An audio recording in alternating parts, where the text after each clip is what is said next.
2020 is called to order. For tonight's meeting, any item that will be voted on has been posted on the PPS website under the Board and Meetings tabs. This meeting is being streamed live on PPS TV Services website and on Channel 28, and will be replayed throughout the next 2 weeks. Please check the district website for replay times. Welcome everyone to the meeting tonight. We will have an opportunity this evening to hear the 5-year financial forecast, as well as to officially certify last month's election results.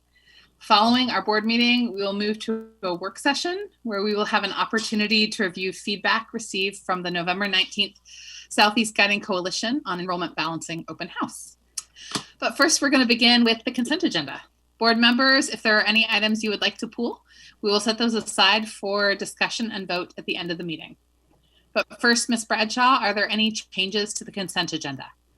No. All right. Board members, are there any items you would like to pull from the consent agenda? I have a question about the HERE contract, the CBRE HERE, and I'm happy to wait till the end. So you want us to pull that one, Julia, to the end of the meeting? Yeah, or I could ask my question at the end. It's not a contingent upon whether I'm going to vote for it or not. Okay, so you'll vote for it and then ask your question at the end of the meeting. Okay, let me make a note of that. Okay, any other board members have any questions they would like to ask or things they would like to pull? I actually have a question about the on-call construction management services contracts as well, which I hope we're going to address in an upcoming bond committee meeting, but yes. So Director Constam, would you like to pull that contract from the consent agenda? No. But do you want to ask your question at the end of the meeting? I'm fine with that. Okay.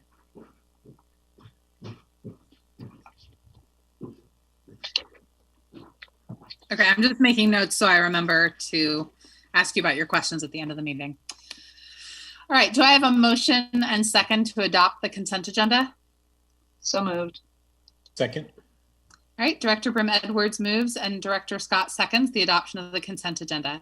Is there any board discussion on the consent agenda? I feel like, I know we're trying to kind of honor time. And since we've kind of voted on this, it feels like those questions would be okay now. Liz and Roseanne, yeah, okay. I agree. All right, Director Brim Edwards, can you go ahead and ask your question first? This is about the CBRE HERE contract. Can we just ask it, or is or actually make sure. Director Constam, why don't you go ahead and ask your question, because I'm just going to, sorry, I got a big stack and I got to pull out my question. I was thinking I was going at the end, so. Yeah, you weren't ready. Sorry to change things up on you there, Julia. Amy, do you have your question? I can pull it out, but I just want to reiterate a request that I had made a few weeks back, that the School Improvement Bond Committee include a discussion of these construction management on-call services in one of our future meetings, so that we can take a little deeper dive into this different way of contracting, or this different array of contractors, because I do have questions. I got my questions answered a few weeks back about why we went to this sort of new way of procuring. Marina, thank you. I see your square now. You were helpful in answering some of those questions, but I do think it would be beneficial for me and for us, and also for the public, to have a little bit more of a discussion about just how we're structuring our construction management services, how we're determining which contractors are working on which projects, since it's a different way of doing things. But that doesn't come to bear on this vote this evening. It's just a note that I would still like to address that with our board committee. And I want to say, Director Constam, I agree. I think we should, I would love to just be brought up to speed on not why we're doing a different contracting method, but just because we're talking about business equity, and we've got bond projects that'll be coming up. I think it'd be just instructive for me to understand who we're working with. Chair Lowry, we do have staff. Were you finished, Director DePass? Yeah, yes, I am. Thank you. Chair Lowry, we do have staff, Marina, Dan, and Claire. Would you like them to offer a brief description? And then there seems to be an appetite from members of the board for a more in-depth conversation about this at another scheduled agenda time. That sounds like an excellent idea, Superintendent Guerrero. Who wants to take the first crack? Marina? I'm happy to provide the first crack at it. Thank you for asking the question. We have had, when the 2012 bond passed, the PPS made a decision to go out with an RFP for comprehensive program, project, and construction management services for the bond program.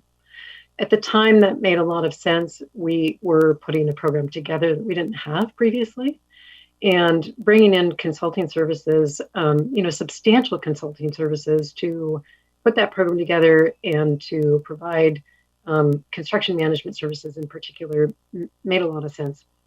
At the time, CBRE HERE, it was HERE actually when it came through, they were the top proposer and signed a contract with us. That contract provided quite a bit of staffing. It will expire at the end of this year. There is, it's already been extended to the extent that it can be. And so if we wish to go out for additional services, we have to do an RFP. However, it's been 8 years since we did that, and the program has matured considerably in that time. And so after a lot of discussion, we have opted to move forward in a variety of ways. One of the things that happened along the way is that we did an RFP for on-call project and construction management services a couple of years ago. We recently sent through the master services agreements for those. You've seen them kind of come through one by one. That is from that on-call RFP. So we currently have 3 master services agreements with 3 firms to provide project or construction management. We're already utilizing those. The program management aspect of it, we are going to be looking at bringing on consulting services that are more of an on-call type service, as opposed to having full-time staff that are fully embedded in the program, because we don't really need that kind of full-time hand-holding, if you will, to develop the program. We have a program. What we could utilize at this point is really, expertise. When we have specific questions about the direction we should take the program or the structure of the program, it's nice to be able to reach out to a consultant who's got experience with other programs and can provide us, some background of what other organizations are doing across the country. So we intend to put out an RFP for program management services on a consulting basis. The contract that you had before you on the consent agenda is really just to address the fact that we had a series of construction managers from that CBRE HERE contract who have been doing work for our 2017 modernization projects. It's really critical that we be able to continue their services for the continuity of those projects. That is going to be really enormous for us in terms of maintaining cost and schedule and understanding of those 2017 modernizations. Several of them are in construction right now, so this is especially important that we be able to maintain those staff. So we have put together that contract simply to continue those services. For 2020, for the projects that are included on the 2020 bond, for the modernization, we will do an RFP specific to those modernization projects. For the non-modernization projects, we will be looking to utilize the on-call services contracts. Those are typically a shorter term of staffing, and we want to be able to go out and get the best possible fit for our needs. Having on-call services with a number of firms gives us a lot of variety, a lot of options to bring on the best people and it's not specific to one particular firm. So I hope that kind of gives you a sense of the, where we're going with our program services, our project and construction management services as well, and gives you some context for the contract that you had in front of you tonight. May I ask a follow-up question about the on-call contracts? Does the district cycle through? In other words, if there's 4 on-call contracts, do each 4 of those consultants have the same opportunities to get work, or how is that decided? Or do you right size based on what the need is? So for every opportunity, we provide that opportunity to every one of those firms. So we put out a request for them to provide, applicants, if you will, for a role, and then we interview everybody that they provide. Some of them choose to provide and some don't, but we give them the opportunity every time. I guess, are they being equally utilized? Are the consultant firms that are in that on-call, are they being equally utilized? We're using some more than others? I think it really depends on the applicants that we get. It's important to us that we find folks that have the kind of technical background for the projects that they're doing construction management on. So if we're asking for someone to do construction management on a project that involves a lot of low voltage, we're going to want someone who has the technical background to do that. Not all of the firms are able to provide that at the time that we ask. We do have, at the moment, we've got staffing from 2 of the firms.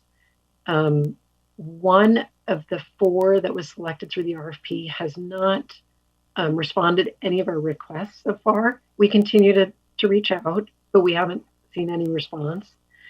And then the other firm, I don't know that they've provided some applicants in response, but not every time. And when they have, those applicants were not the best fit for the project. Thank you.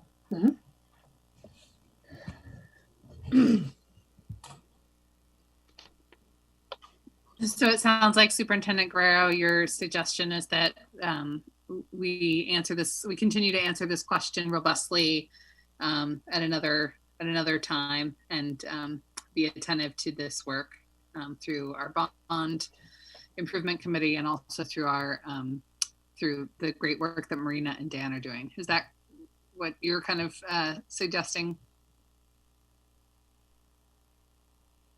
Well, I think everybody fairly has questions, concerns, and we're all interested in being transparent and maintaining the public's confidence. And so, already questions are arising as we set the stage. So we should dedicate the time for a public resource like this. So I'm sure staff would, we can certainly work with board leadership about when the appropriate times to do that, to monitor progress. And frankly, it's part of our own internal Bond 2020 oversight, that we want to make sure and be consistent about as well. I don't know if you want to add anything, Claire.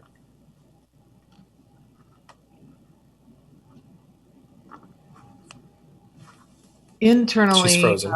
Sorry, is it working now? Yes, okay.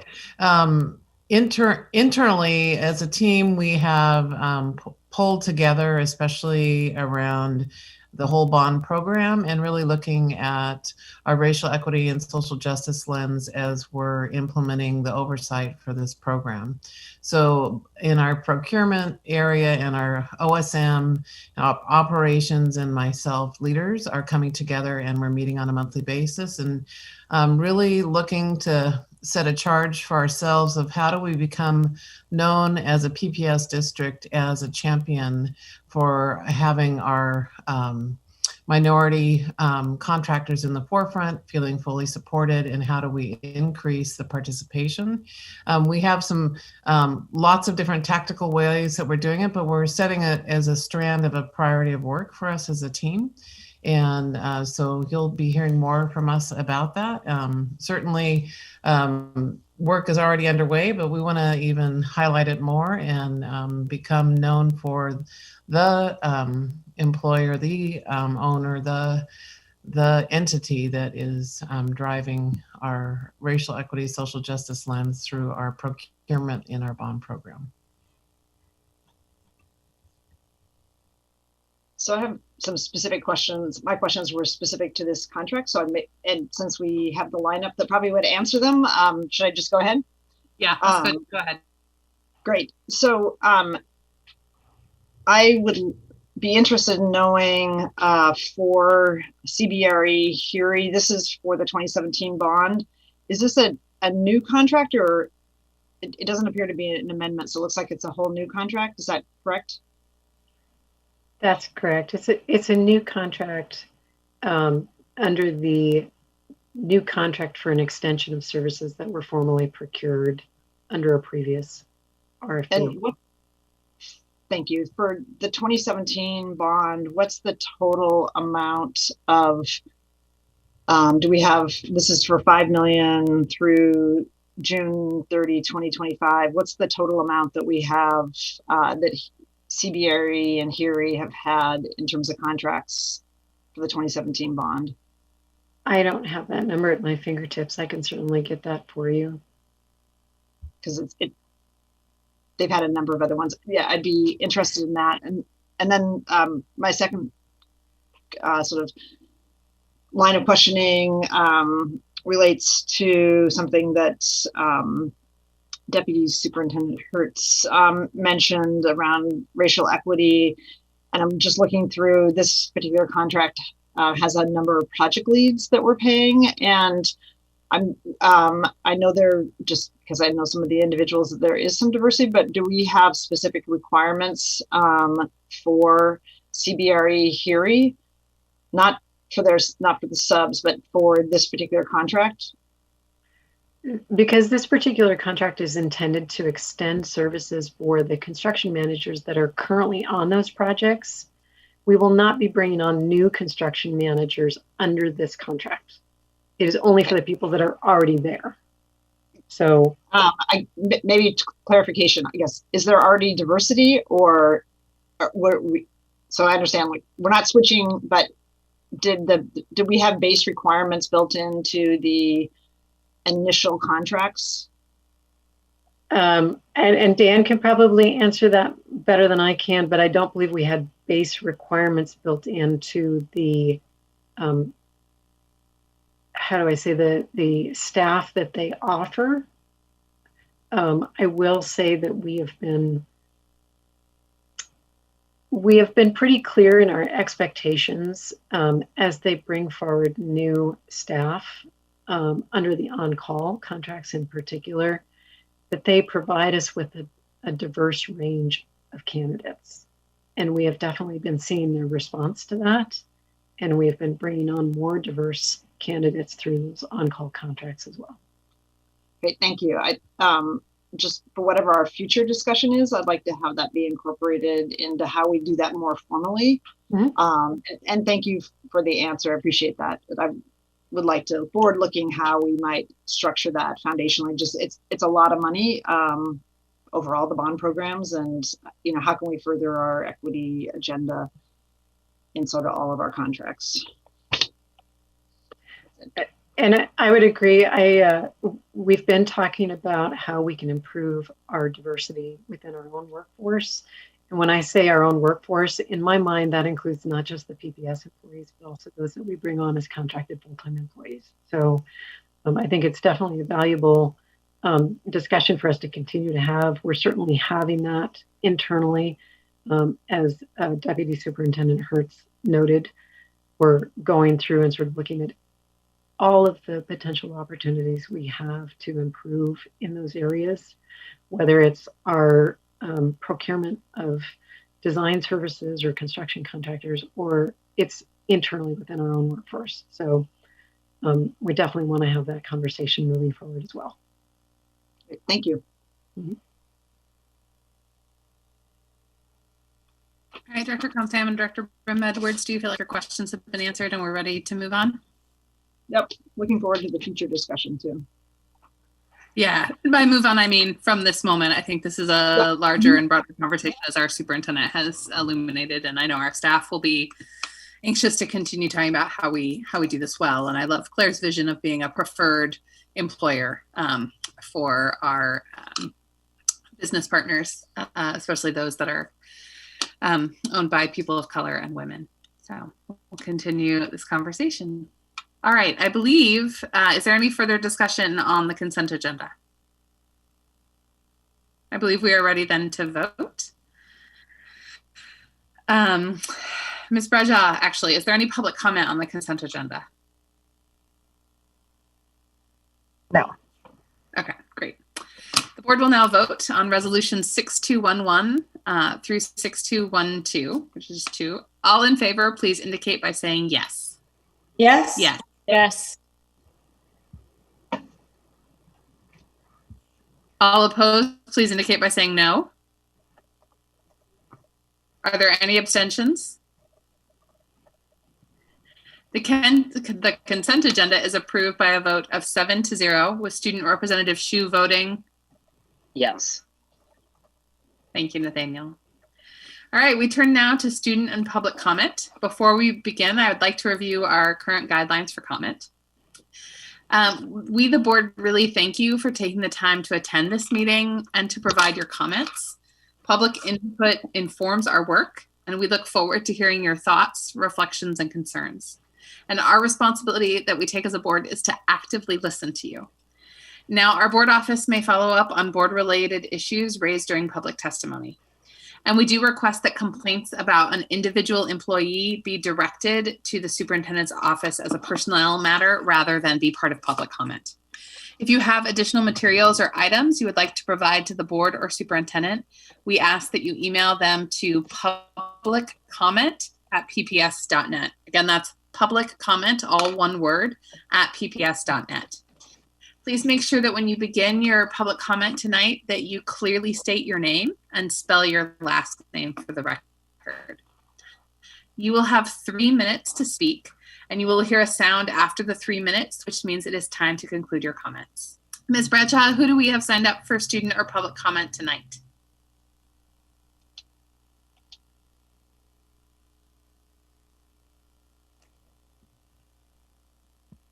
I was unmuted and now I was muted. Sorry. It's okay. This is Zoom Live. Tate Young. Let's see. Oh, Tate. Who I don't see in the list.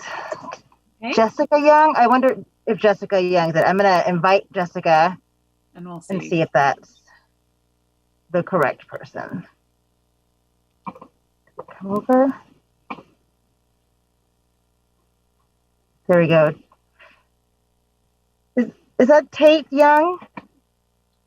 Yes. Yes, all right, good. Welcome. Thanks. My name is Tate Young, Y-O-U-N-G. I use he, him pronouns. I'm a Mount Tabor Middle School 8th grader, and I'm speaking about the Southeast rebalancing process. I'm on the WEB committee at Mount Tabor, and I also volunteer to tutor other students. WEB stands for Where Everyone Belongs. On the WEB committee, we focus on making people feel welcomed into middle school and help them with any problems they may encounter, along with helping them feel they're included in the growing community. We even have sub-web groups that focus on making the teachers feel appreciated. We value making people feel welcome, valued, and seen. We know that good leadership means helping people understand and buy into our school culture and beliefs. This shocking rebalancing process goes against all of those principles, not including people who are impacted by possible changes, making students feel like we are not welcome, seen, or heard as individuals. We're just seen as numbers. No students from my school were invited to be on this coalition, and our school has not communicated any possible changes to us. Only those of us whose parents happen to hear about this sudden change have the information. It feels like a sneak attack, and that's not a value I've been taught in PPS. Please try to see this from the perspective of a student. My whole life, I've lived in the same city, kept my old friends, made new ones, and been excited to go to Franklin High School.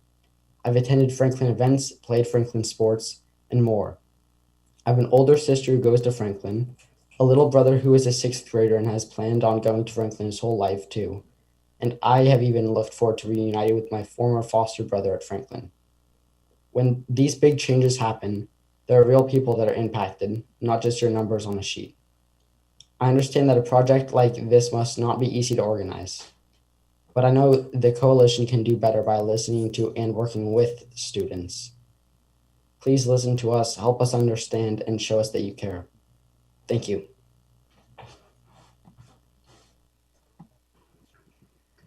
Thank very you. much.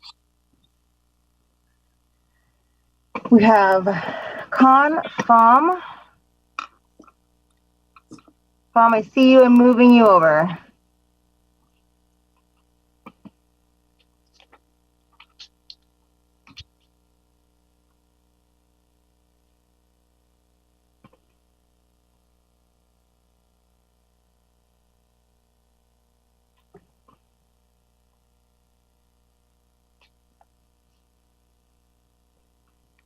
Hello, this is Con Pham. Can you hear me?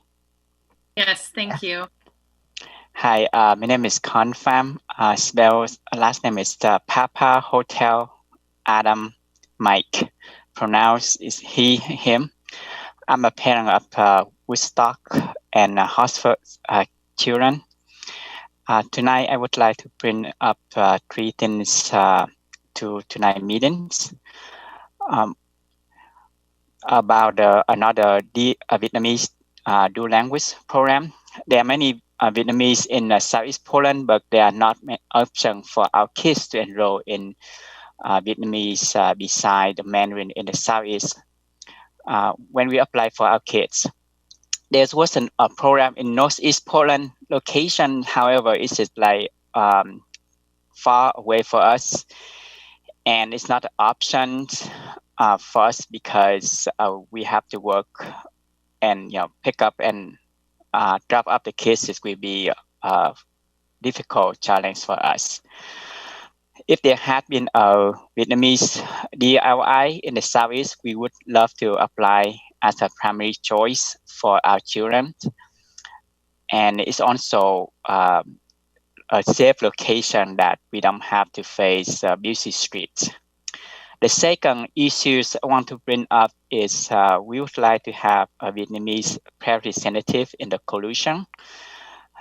There are many Vietnamese parents in the Southeast Poland, but we don't have any voice in the rebalance or re-enroll balance schools.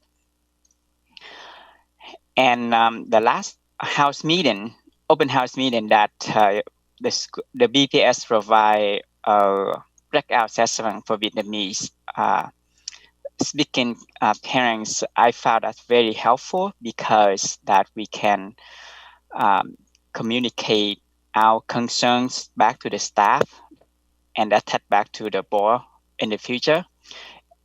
So in the future, if we have some school board meeting or some big broader community meetings, we would like to have another section for Vietnamese speaking only parents. And the third thing is, since my kids went to Woodstock as the Chinese immersion program, and I heard that the program going to move to Bridger School, and we have the concern about that because not only for Chinese kids, but also for Vietnamese or non-white children go to the LI schools is feel like being separate away from the children of a neighborhood friend that they grow up with. And that's all my 3 concerns that I brought up. Thank you very much. Thank you. Maggie Berg. Maggie, I see you and I'm moving you now.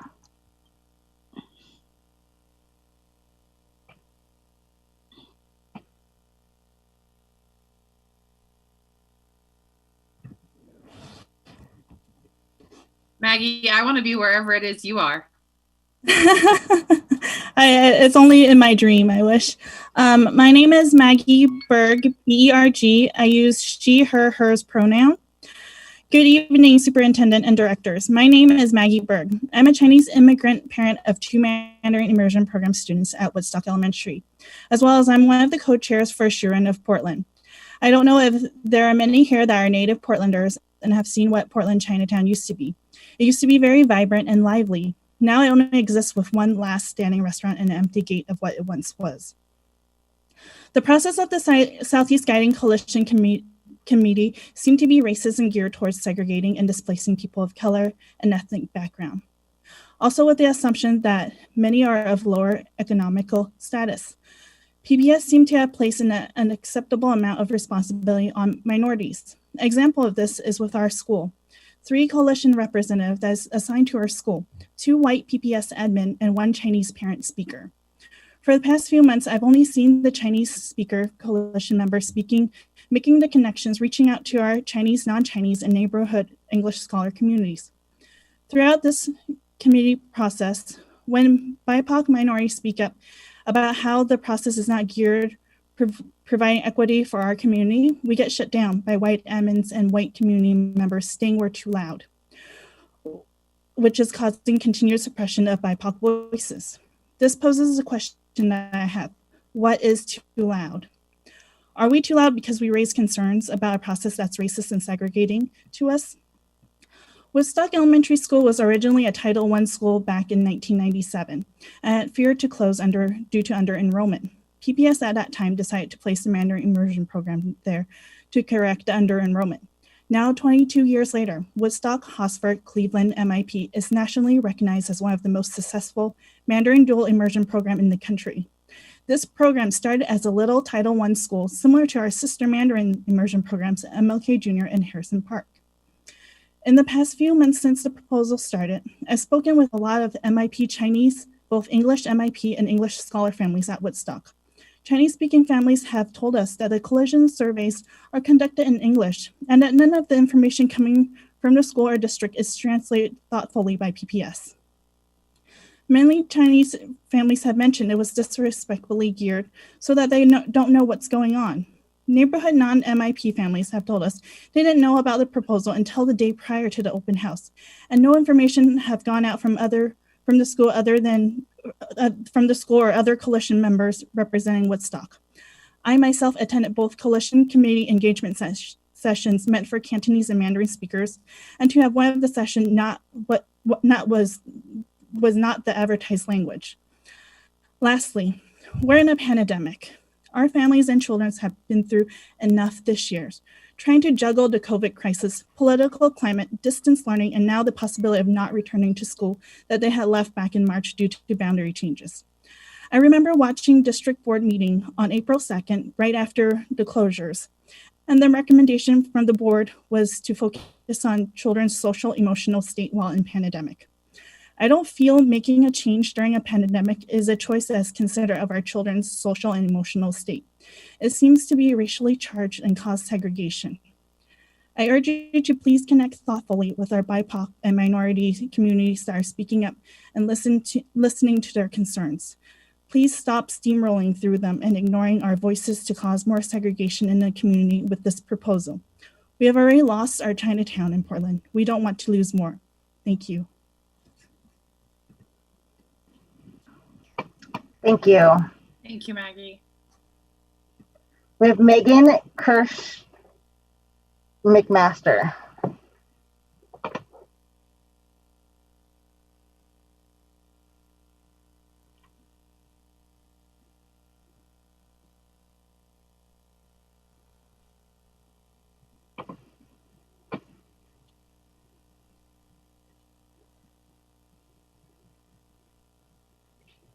Hi, Megan. Hi, I'm Megan Kirsch McMaster, KIRSCH hyphen McMaster, MCMASTER. Thank you for allowing me the opportunity to speak tonight.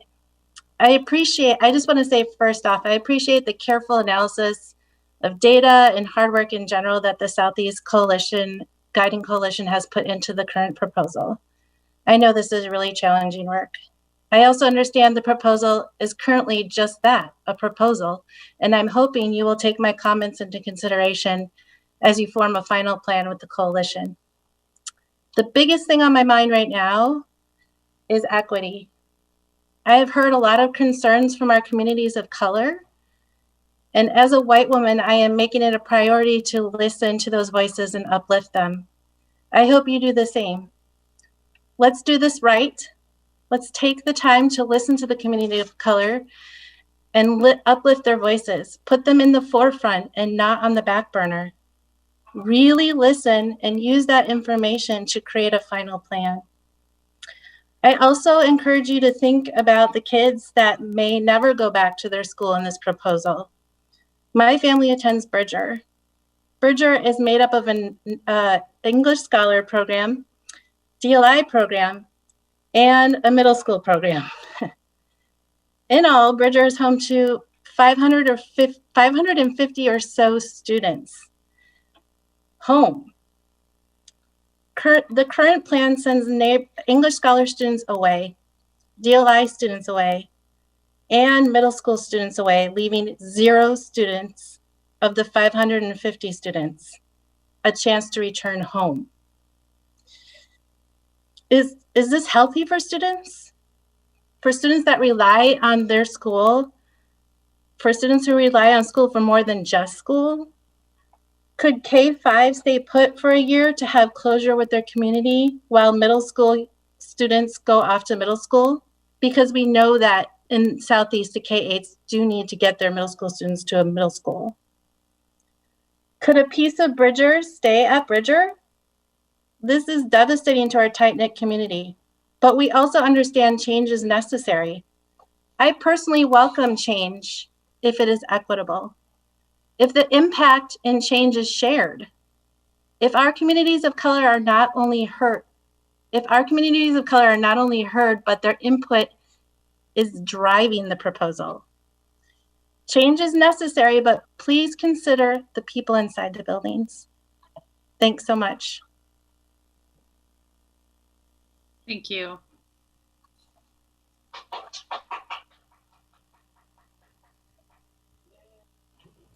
Thank you. We have, Ms. Bradshaw, is there further public comment? yes, one more, sorry. We have Vanessa Pronovost. And as Vanessa comes on, I just want to take a moment to thank Ms. Bradshaw for juggling all of this. This is our first night with this new system. And I know whenever there's a new system, and of course you're having to navigate it live in front of all the school board, it's a little stressful. So thank you so much for juggling all of this. And thank you to all of our public commenters tonight for being part of this new system and for your patience. Welcome, Vanessa. Thank you. Thanks for letting me join the meeting. So yeah, my name is Vanessa Pronovo. Pronovo spelled P as in Paul, R-O, N as in Nancy, O, V as in Victor, O-S-T. And my pronouns are she, her, and hers. I'm a parent of an MIP first grader at Woodstock. I agree with the goals of achieving racial equity and social justice of the board and the district. But I'm concerned that the current process is not achieving those goals. The current proposal seems to be dismantling a very successful MIP program at Woodstock. And the current proposal is not supported by Shu Ren. Maggie spoke before me, and as I'm sure you're aware, Shu Ren is the organization that promotes and supports the Mandarin immersion program across various schools. On that basis, it's not clear to me that the communities of color have been appropriately consulted or represented in this decision-making process. I'm also not sure that the data that the district is relying on is completely accurate or maybe representative. Just on a personal level, my mother and her family immigrated from China in the 1950s and settled in Southeast Portland and continue to live in Southeast Portland. My aunt actually currently lives in Woodstock, and my daughter has the wonderful opportunity to be able to practice Chinese with her just down a few blocks away from Woodstock. So I do feel like based at least on my personal experience, there is a very strong Chinese community in the Southeast area, and in particular in Woodstock. So I'm just concerned that the right decisions are not being made with respect to the Chinese community in relation to the proposed rebalancing process. And so I'm asking that you reconsider the current proposal in terms of moving MIP out of Woodstock to Bridger, and more broadly, you know, I mean, that's what I know personally. But, you know, more broadly, you know, want to make sure that other communities of color are being considered as well in this process. And, like, you know, I'm speaking about my personal experience, but, you know, there may be concerns with respect to other communities as well. Thank you. Thank you. That concludes who we have signed up for public comment tonight. Thank you all for speaking. And as you know, we'll be having a work session tonight to discuss more around these very issues. And so we'll be taking your public comments as well as all the comments we've received from so many others into that discussion. So very much appreciate you taking the time to speak with us tonight. If there is anything you'd like to follow up with, please feel free to connect with our board manager, Roseanne Powell, and she can follow up with you. All right, we turn now to hearing from our student representative. Nathaniel, would you like to provide us with your report this evening?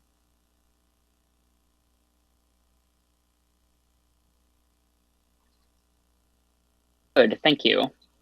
I, like most high school seniors, have been extremely busy lately. In addition to our normal school work and whatnot, it is now college application and finance season, which, to say the least, is unpleasant and stressful.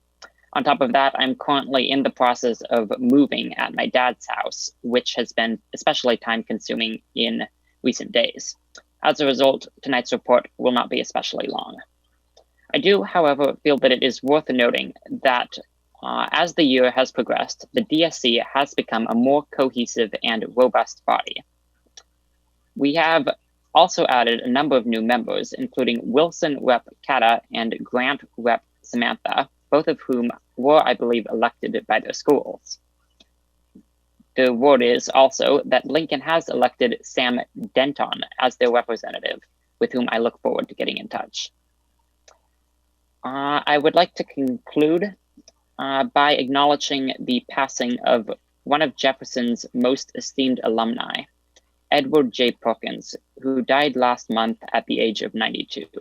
Perkins, who has been described as a giant of American diplomacy, was a member of the class of 47. He was, at various points, the nations, Australia, Liberia, and was the first Black ambassador to apartheid South Africa. I encourage everyone here tonight to read his obituary, either in the New York Times or the Washington Post. Thank you. Thanks, Nathaniel. We've been hearing from a lot of, or several alumni who are mounting a campaign to name a school, if not Jefferson, then another school after Ambassador Perkins.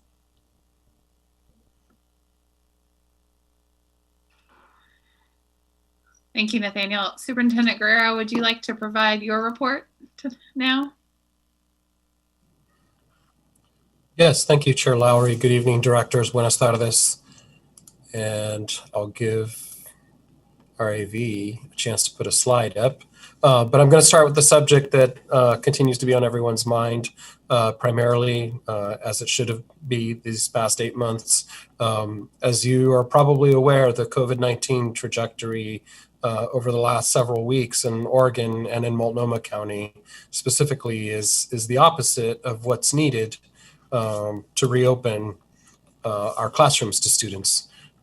We continue to work every single day and on how we might offer more in-person opportunities to students when the conditions permit, and ultimately what welcoming back all of our students and educators might look like when they're back in our buildings. But in order to make progress on our end, we need, and this is my plug again, PSA for the broader community.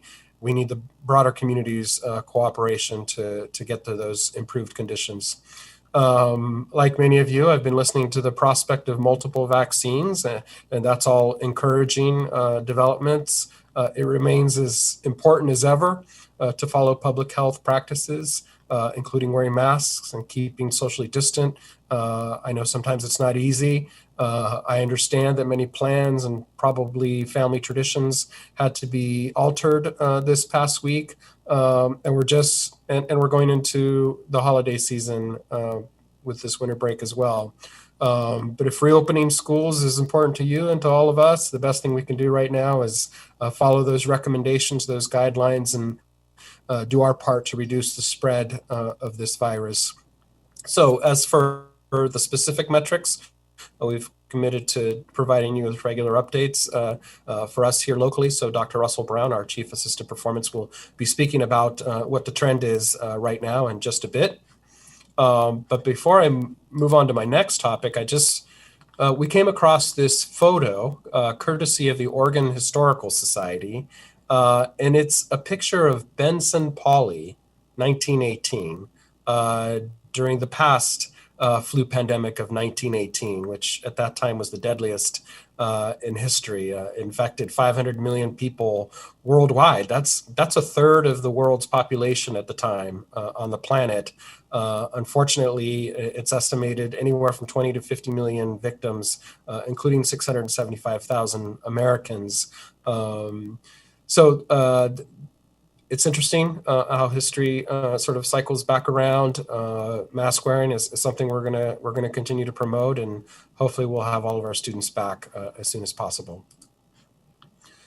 On a related topic, tangentially here on the next slide, as directors are aware, every year the U.S. Department of Ed requires states to measure student learning by administering a set of tests in English language arts, mathematics, and science. As the 2021 school year has been fundamentally disrupted by the COVID pandemic, including this past spring, the Oregon Department of Education has asked the U.S. Department of Ed for a temporary pause in ELA math and science testing this coming spring. And we understand that this is a little bit of a balancing act. The data that's made available by these tests are helpful to us as a means to monitor student growth and achievement and to help support our efforts and our plans to support conditions in schools and improve student outcomes. However, adding another complication to comprehensive distance learning, which could be burdensome to students and educators at this time, to get at that data for this year, which may not be nearly as reliable or valid as what is typical, doesn't strike many educational leaders in the state or around the country as prudent use of students' limited instructional time. So I think ODE's request is certainly a reasonable one and in the best interest of those we serve, and we'll keep you posted. You may have also noticed that Secretary DeVos has called for the NAEP to also be suspended this spring. This is a national progress measure that's given at random across districts in the country as well. So assessments and testing is very much part of the conversation on many levels, and we'll be passing along a report just published by NEW, our partners who help with our math growth assessments and what they've discovered from the 4 million test takers around the country and trends there. Next slide. I'm looking forward also to this evening's work session immediately following this regular meeting of the board. We're going to be reviewing, staff is going to be reviewing enrollment and program balancing process, including sharing the organized feedback that we've received from families and staff. It'll include a recap of 9 community meetings to date involving our Southeast Guiding Coalition. So while construction on a beautiful new middle school in the Southeast continues slated to open in 9 months, we'll continue actively engaging and listening to families about planning for this school opening, as well as all the factors and variables in the broader set of enrollment balancing work. As you know, and we'll hear tonight from the team, I know you understand this. This work is complex, and doing it in the midst of a pandemic presents its own particular challenges. To ensure we make recommendations that are aligned with our vision, board goals, and commitment to racial equity, social justice, I know Deputy Superintendent Hertz and staff are prepared to share the feedback and process to date and suggestions for how to move forward while also building support among our diverse communities in Southeast Portland. So director's input and feedback this evening will be helpful. In a little bit of good news here, those in Southeast Portland and throughout the city who live or work near one of our schools might have noticed in the last few days that we've taken down COVID-related signage prohibiting use of playgrounds and fields. So we were in the process of doing this earlier in the month of November, but paused with Governor Brown's pause and freeze announcement. So after confirming that responsible use of our grounds is aligned with what is allowed during the freeze in Multnomah County and in keeping with Portland Parks and Recreation and others who've advocated or promoted opportunities for COVID-safe family activities, including some of our directors, we've removed the schoolyard and playground signs this past week. I'm glad that we're able to offer some small return to normalcy, making our school grounds again accessible to our neighbors. And finally, today is Giving Tuesday, as many people know. It's an annual global day of generosity. And today asked our community to consider supporting the Fund for PPS's Coronavirus Relief Fund for PPS students and families, which has continued to provide access to basic needs, transportation, internet access, meals, gift cards for groceries and other necessities to thousands of PPS families since the very beginning of the pandemic in Portland. We shared the words of Sinton Elementary Principal Dana Nuremberg, who stated, "I realize that it isn't always easy for families to ask for help. So when they do, our team wants to be able to provide them resources quickly and without a lot of complication. The gift cards provided through the Fund for PPS have been an amazing complement to the other food services offered in our community." So for anyone in the viewing audience, or if you want to pass it along to a friend who would like to support the Coronavirus Relief Fund for PPS students and families, we would love your support on Giving Tuesday, or frankly, any day of the year. You can find out how to help by visiting fundforpps.org. That's fundforpps.org. Thank you. And that concludes my remarks, Chair Lowry and directors. Can I, Chair Lowry, can I just say I want to thank the staff who made it possible to open up the grounds. I know that was something that families were really looking for and will be appreciated, sort of to complement all the parks being open. So thanks to all the staff who made that possible. Yeah, I just think want to there was echo that. a lot of appetite for that.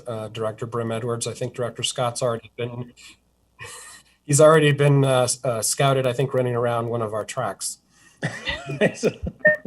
I was arguing on behalf of kids and families, not myself. No, I wanted to echo Director Brim Edwards' comments. I think, this is, yes, numbers are skyrocketing from COVID, but one of the only safe things left we have is being outside.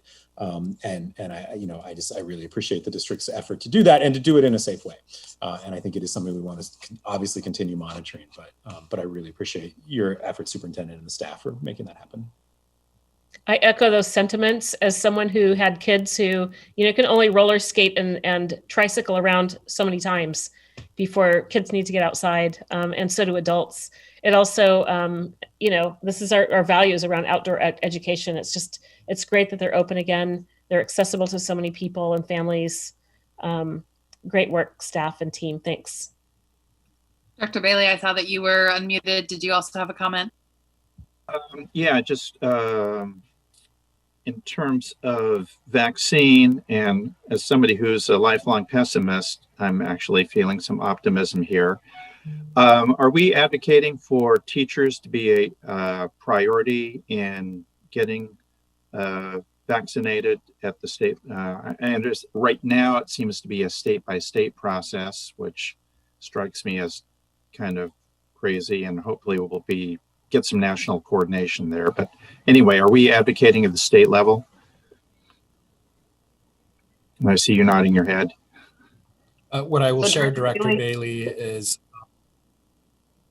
this morning we received a little bit of a preview from the governor to a select group of superintendents around her budget proposal, but made time for some Q&A. And this is a question that was raised by a lot of educational leaders here in Oregon around making sure that our educators, are considered those essential workers.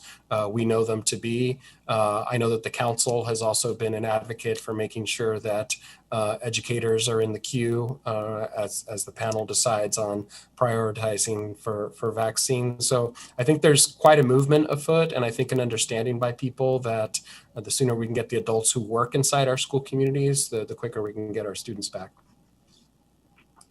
So just 2 comments on that. I guess I would add an asterisk that in addition to educators, nutrition services, our custodians, all those sort of frontline workers, and maybe this is something in the intergovernmental committee, we could discuss how we might advocate for it at a state level. Get our elbows out. Well, that's right, Director Brim-Edwards. It was intended to be an inclusive term, but actually the group that's most susceptible, we would definitely want at the front of the line when it comes to school districts is our transportation, our bus drivers, who would see a greater degree of exposure than most. Dr. Konstam, did you have a comment? No, but Scott, this is something that I was hoping we could address briefly in the intergovernmental committee this week to talk about whether we as a board want to pass a resolution or actively advocate or actively work through OSBA. It's definitely a very live topic nationally with the council, and we may see a prototype resolution that goes out to all of our council boards around advocating for school employees to be in the first group of people to receive a vaccine. So I think we should be talking about it district-wide, statewide, nationally. Great, thank you, Dr. Konstam. Well, we're going to talk about how we have our elbows out in lots of ways through our committee reports now. So the ways that we're trying to make space for our students and for the transformational change we long for our districts. So we're going to go in alphabetical order through all of our committees. And if you don't have a report, you can just say no report. So we're going to begin with our audit committee. Guess this means I'm always going to go first. So 2 things. One, we have a committee meeting tomorrow at 5 o'clock, and the link for the meeting is at pps.net. The topics that are going to be included is we're going to have an overview of the district's annual financial audit. We're also going to consider 3 different options for another audit to add to the 2021 audit plan. We're going to have an update on the status of the Secretary of State's recommendation and also the Office of Internal Performance Auditors' performance measures. In addition, just in other audit news, while the board and staff are aware of this, just to the broader community, that the Secretary of State's Audits Division has informed PPS that they're going to be coming back at the end of this month to get a status update on their January 2019 audit that they did on PPS and the Oregon Department of Education. And PPS, we have an opportunity to provide a response, and then they'll conduct a risk review, ask for documentation materials, perhaps do interviews, and that our initial response is due back on December 18th. Thank you, Director Brim-Edwards. Director DePass, anything from the Bond Improvement Committee? No, we have an upcoming meeting on December 10th, but no updates since the last time. Director Moore, anything from CBRC? No, we have a meeting coming up, and I forgot to check the date. I think it's next Thursday. No, not this coming Thursday, but following. So next week. All right, Director Konstam, Charter and Alternative Programs? We have not met since our last meeting. Director Scott, intergovernmental. Yes, very exciting. We have a meeting coming up Thursday. We are going to be starting at 4:30. So originally we're going to start at 5, but we did notice the meeting for 4:30 to build a little bit of extra time. We are going to have a presentation from Reimagine Oregon about some of the things that they have been asking for and advocating for related to education. So I think that will be a really good conversation. And then we will follow that up by the final look at the PPS legislative agenda, as well as the OSBA legislative priorities principles, and then forwarding those to the board for final approval. Great. Policy Committee, Director Morgan.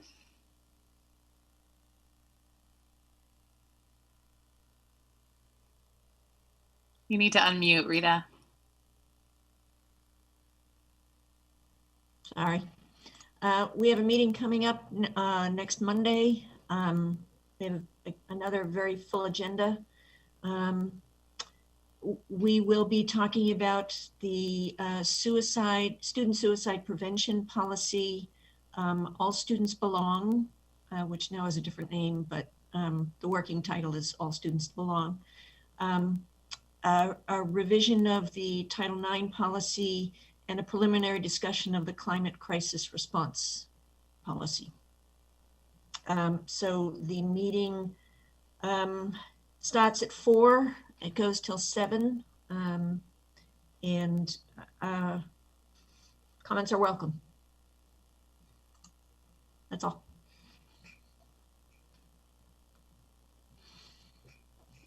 All right, anything new from Rose Quarter?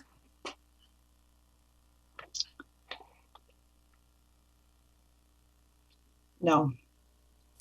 All right, how about, do we have anything from Southeast Guiding Coalition that we need to share prior to our meeting tonight?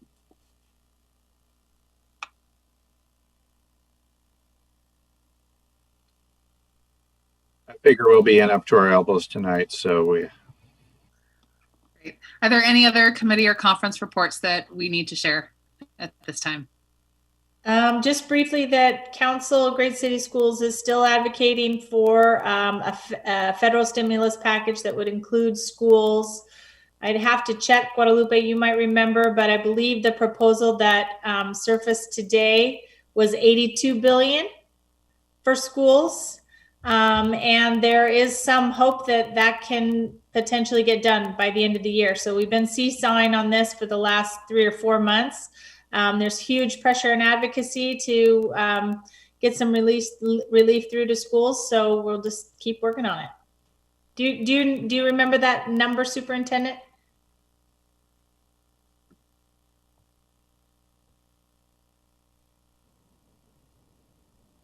Not off the top of my head, but thanks for the plug. I want to encourage directors, if you haven't already, to read the advocacy prospectus compiled by the council, which includes a lot of COVID relief advocacy in it.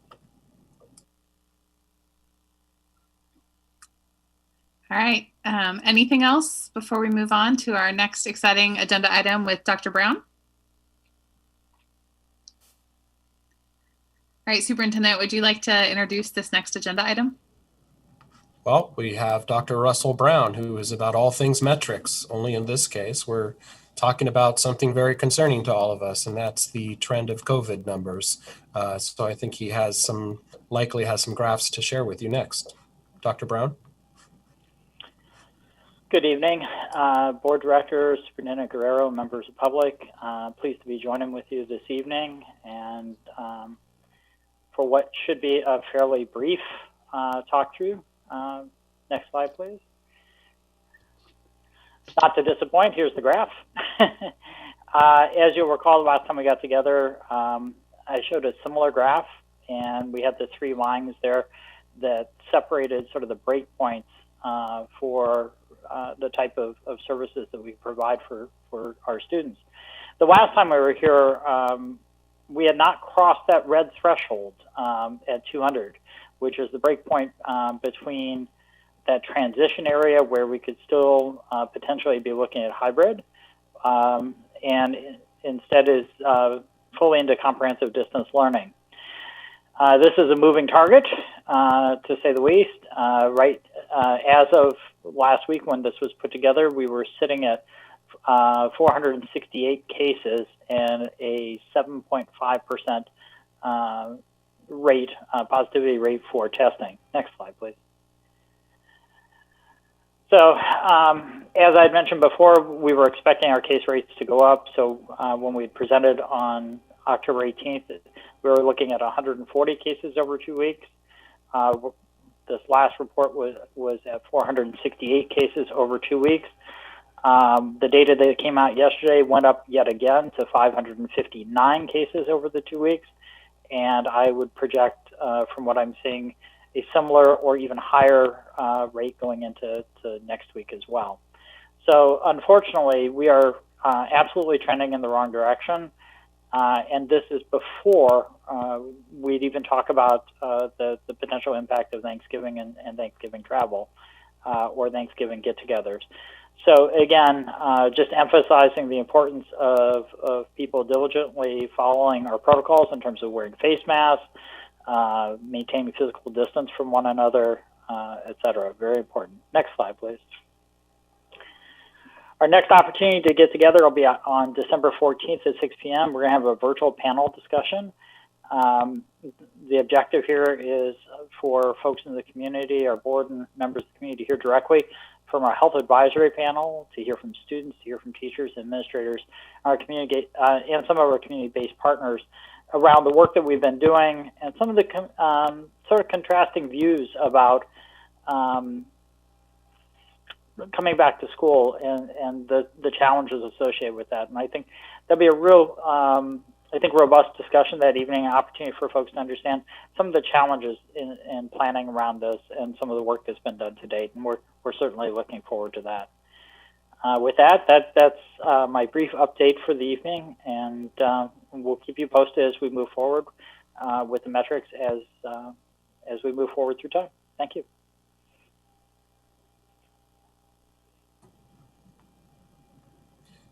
I just really want to underline and hope that who folks will would like to- add this panel discussion to their calendar.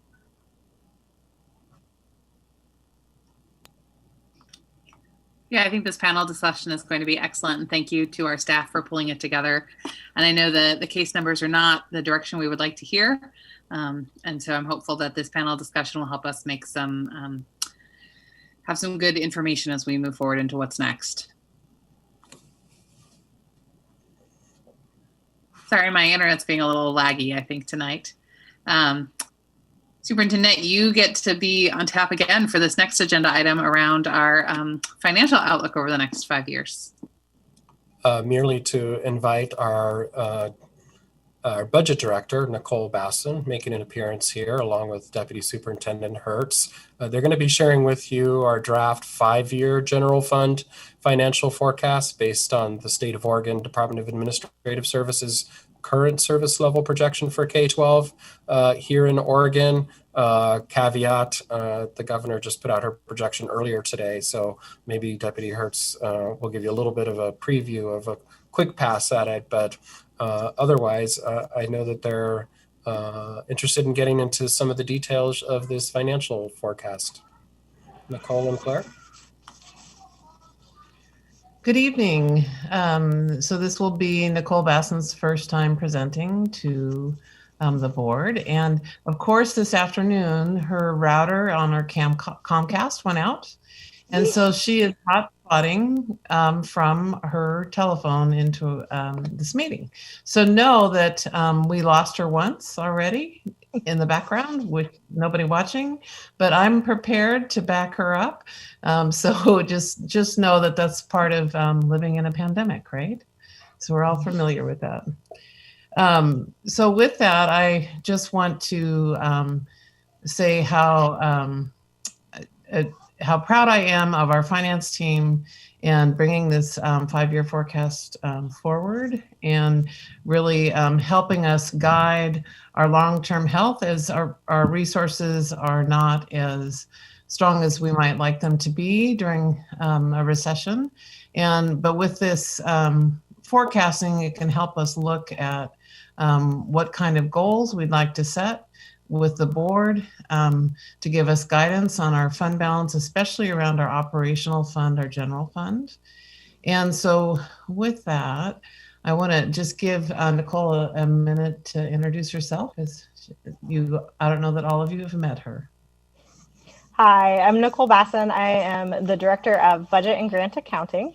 And as Claire said, this is my first time on and I am having technical difficulties. So it was a last minute thing. So hopefully I can stay on for the whole thing. So it is good to be here. So we will play this by ear and hope all goes well, fingers crossed. All right, if you go to the next slide, please. So these are really our students here asking questions in school. And I just want to acknowledge that we created a forecast before the governor's budget came out today, and that this forecast will be updated. And these hands are really, if you think about all the school finance leaders across the state, the superintendents, we have a lot of questions. We've just received a 522-page governor's budget that at about 2:30 this afternoon. And so we have not had enough time to digest that, to incorporate that into our work this evening. However, I will say that the numbers that we have based this forecast on, based on the Department of Administrative Services at the state level, that there are, at first blush, the numbers are very similar.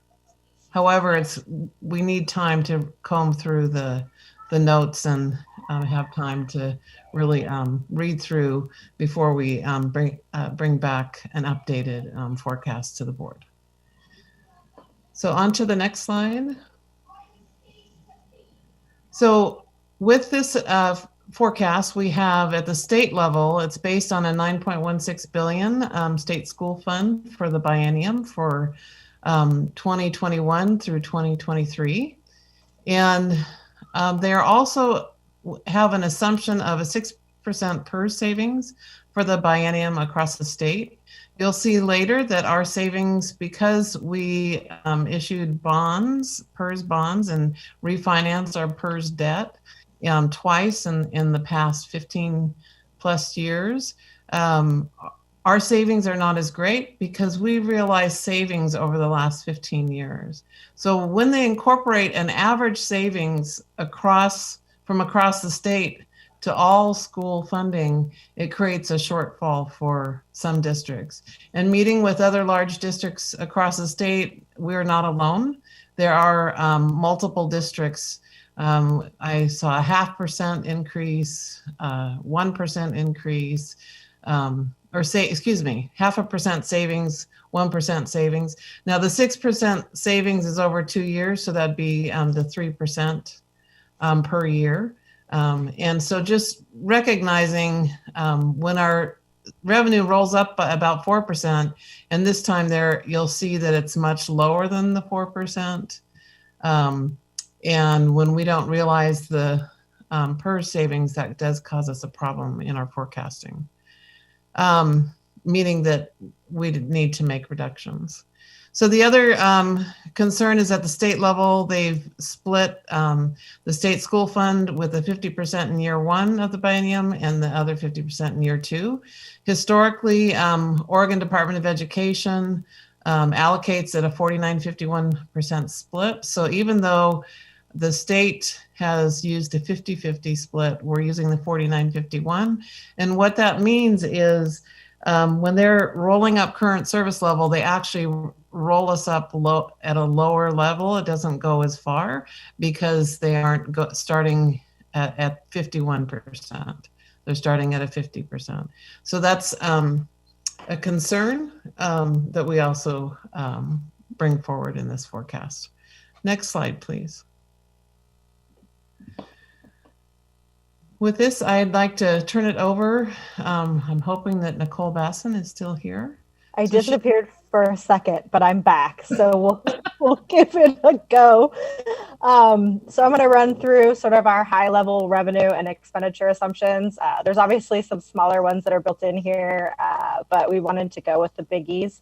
So to start off with the revenue, the state school fund, as Claire mentioned, so for the current year, we obviously saw an actual allocation that was 4.8% for the year.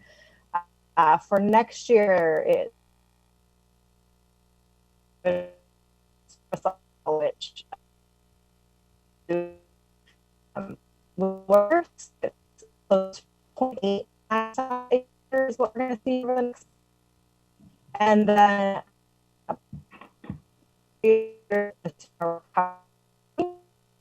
recession, we align more closely to what we've seen in historical trends of about 4% a year. The state school fund average daily membership assumptions that are built in. So for the current year, we're actually on extended ADM, which is a hold harmless built into the state school fund to sort of support any kind of fluctuations in enrollment. And so that's what we're currently on. For next year, we assumed a return of about half of the lost enrollment, and future years are based on our mid-range Portland State University enrollment projections. Nicole, Yeah. there was a suggestion from one of our board members that you turn off your video. Okay. If you haven't already done so, because we're looking at the graph, not at you speaking, and that might help with your bandwidth tech stuff. Perfect. I'll try it. We'll give it a go. So we included the student investment account funding here, and while it's not necessarily a general fund resource, we did actually make we moved some of our investments for the current year over to the general fund when we saw the reduction in the SIA funding this year. So current year at the state level, we're funded now at about 150 million, which is roughly 12.4 million to PPS. And the state economists are projecting that for the next biennium, we will see a return or an increase in our corporate activity tax allocation. And so they are assuming roughly 375 million a year. We include that for the forecast. However, obviously, the economy continues to improve. We could see an increase there as well. If we want to go ahead and go to the expenditure assumptions, next slide. So expenditure assumptions, the salary growth is based on an average rate across all of our employee groups, and it's based on our contractual agreements that we have in place. The associated payroll cost assumptions built in include the reduction Claire mentioned for the PERS rate. As you can see, it's fairly small for us based on what they were projecting at the state level. And so that's built in, and we did also build in a health insurance increase over the 5 years as well. So those are the two big associated payroll changes.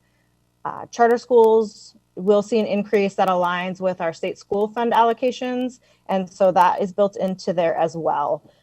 Current year, we moved about 9.8 million of investments into the general fund out of the SIA. And so we assume that for next year, we move them back, and that carries through the forecast.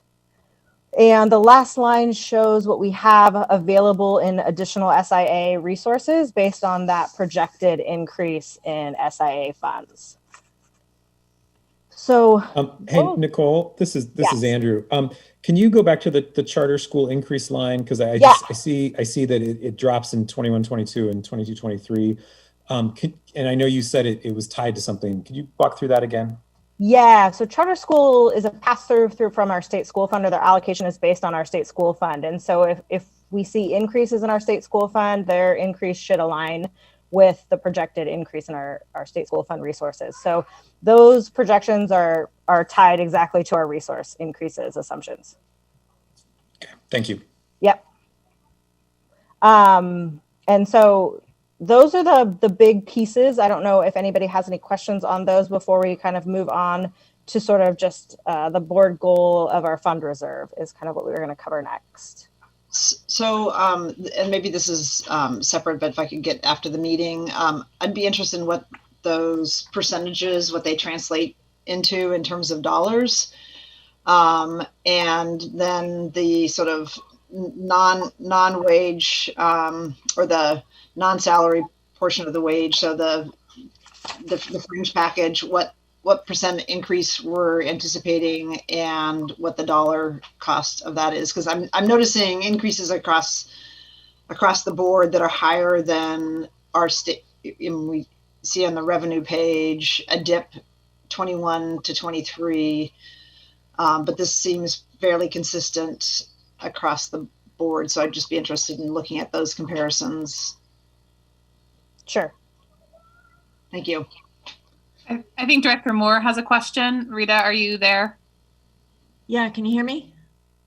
Yeah. Okay, thank you. It appears I'm having internet issues as well, so apologies.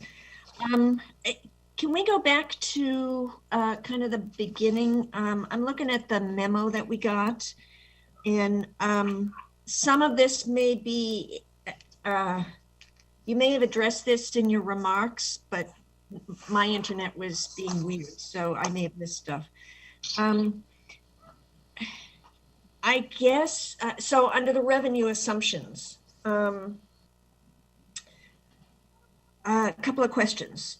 So the current service level, and I know this has been a topic of growing exasperation over the last few years.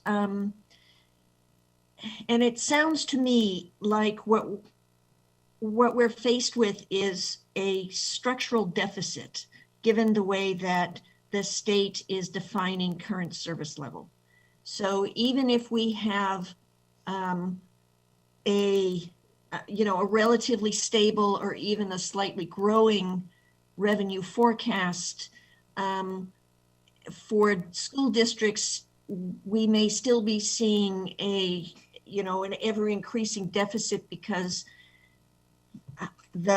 our payments from the state are not keeping up with our actual expenditures. Is that fair? So I would say there are two areas that I would question on the current service level calculation. When we we did meet with Oregon Department of Ed, Department of Administrative Services. There's a whole group of us that met and discussed current service level. And there's two areas in particular. One is PERS. Number one, they don't use PERS bonded debt as an expense. They don't incorporate that, and they haven't ever. So what happens is that cost is not included. And so when they're talking about the savings of 6% over 2 years. So for us, we have a savings of 1% over 2 years. And they have counted as if we would have a 5% or a 6% savings. So there's a 5% difference on payroll costs.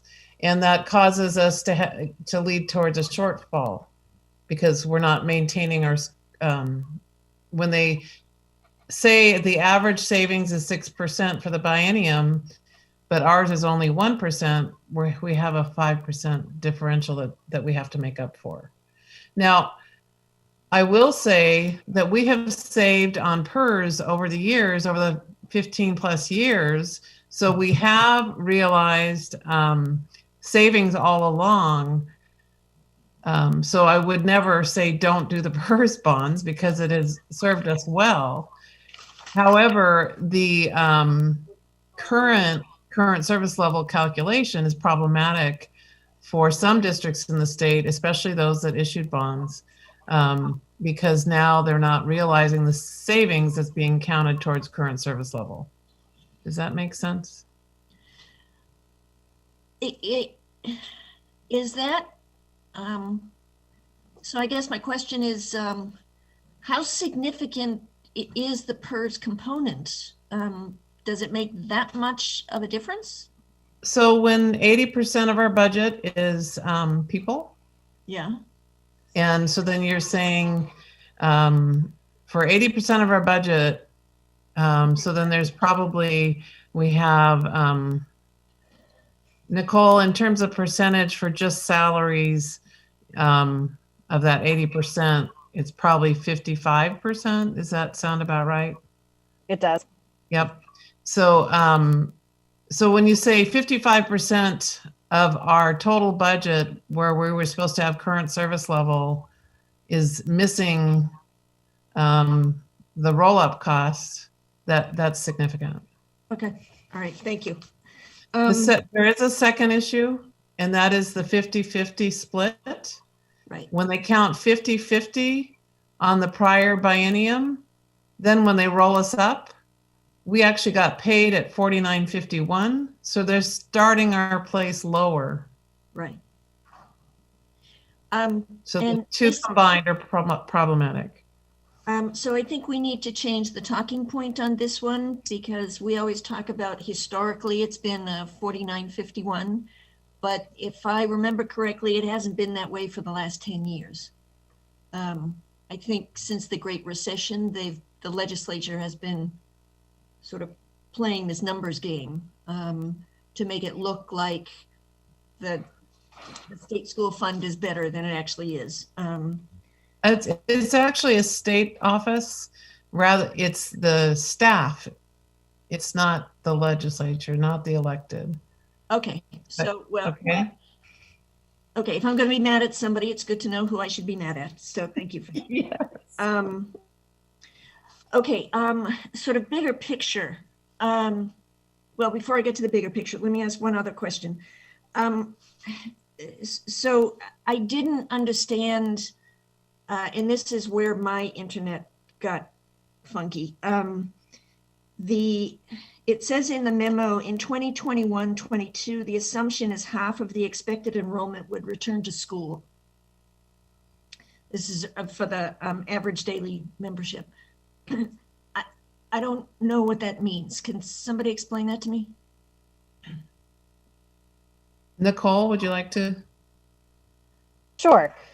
So we have a projected enrollment loss for this year. And so to assume that everybody, if we end up back in school in September, everybody's going to return and we will go back to exactly where we were when we left off this year. And so in sort of a way to be a conservative approach would be to assume that about half of the lost enrollment would return next year. And then from there, we go back to sort of our PSU enrollment projections. That was mid-range, which is where we usually land for some of our enrollment projections. So that is what we had built in for that assumption. Does that help at all, Rita? Yes. Okay. Okay. All right. Thank you. Okay. So then bigger picture. At some point, it sounds like we're assuming a recovery will happen. Do we know when? So the state economist has said that there's a 3-year term before the jobs growth. If you remember that square root graph that I've shown you guys a couple of times in the past 6 months, it shows, the latest one shows about a 3-year time period for jobs to return to their pre-pandemic level. And so we're counting 2021 is year 1, and then the next biennium is year 2 and 3. And then you'll notice in our revenue, we've gone back to a 4% each year for the following biennium in year 4 and 5. Okay. Okay, so we're expecting the 2024-25 year is when we'll be sort of back to status quo ante, more or less? So we're counting the 23, 24, 24, 25. Yes. Because 2021, they used reserves to get through the year. They're also using some reserves to get through the next biennium as well. But the hole is bigger in the next biennium, which we had seen coming for the last 6 months. We were planning on that. Well, we don't like it, but it was a known issue. So let me just, sorry, that there was a kind of blizzard of numbers there. So Okay. are we looking at 24-25 as the turnaround year? 23, 24. 23, 24. Okay. So 2021 would be the first year of the recession. And we maintained funding because of the Education Stability Fund at the state level. They used that to maintain our funding. Right. Then in the next biennium, 21 to 23, that's where we're less than 1% growth per year on our revenue. Okay, so that's the worst part of the recession. Okay. Okay, and then 2024, we return back to the 4%. Okay, but Revenue we'll be making up for, I mean, we'll be starting at a lower level at that point, right? Yes, it'll continue to. So at what point do we, and this is all speculation, just, and I know that, but based on what we're seeing now, at what point do we kind of get back to where we were in January 2020? How about we get to the scenarios and that will help answer that question. Okay, thank you. Mm-hmm.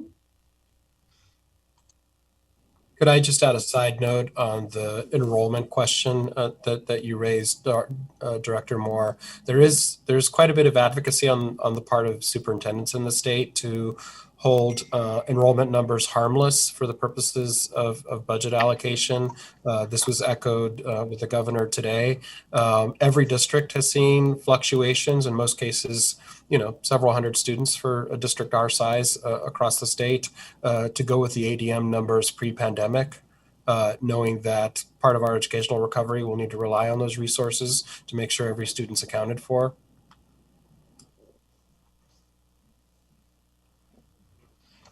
Question, what was... I think before we get to the scenarios, Director Claire, that I think Director Bailey and maybe Director Constam had questions, so let's let them ask those before we move on to the scenarios. Director Bailey?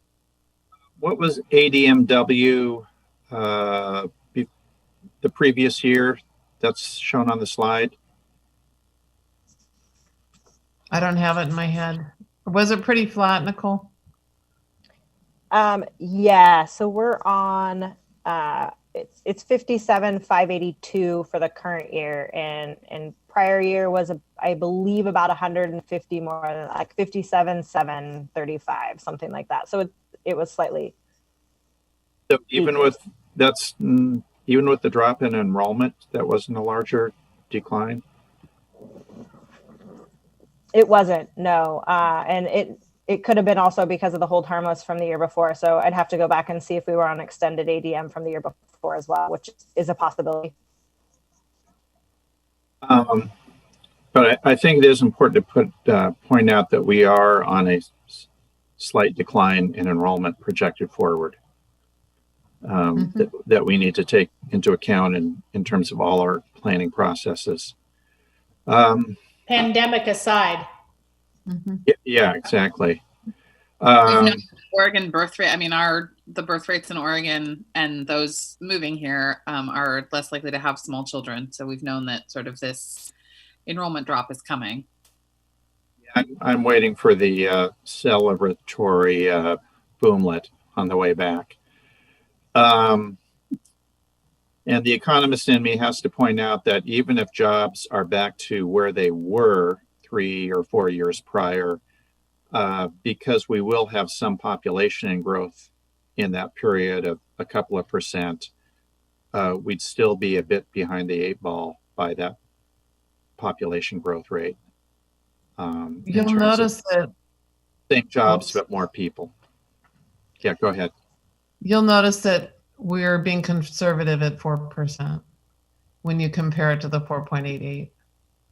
So we're both conservative in the enrollment number and in the growth of the dollars per ADM. So we're being conservative because we're always wanting to outperform what our forecasts are. So two things that would help me get the bigger picture. One, I want to echo Director Brim Edwards. Having actual dollar numbers in a table would really be helpful to put that in perspective. And second, federal funds are still an important part of the budget. And if federal funds drop, it impacts how we think about using the general fund. I'm thinking in particular of special education services, but Title I, all of the title programs for Native Americans, immigrant students, and so on. So if we're looking at a budget picture going forward, I think that's an important component that's missing. And it was certainly missing from our budget discussion this past year. And that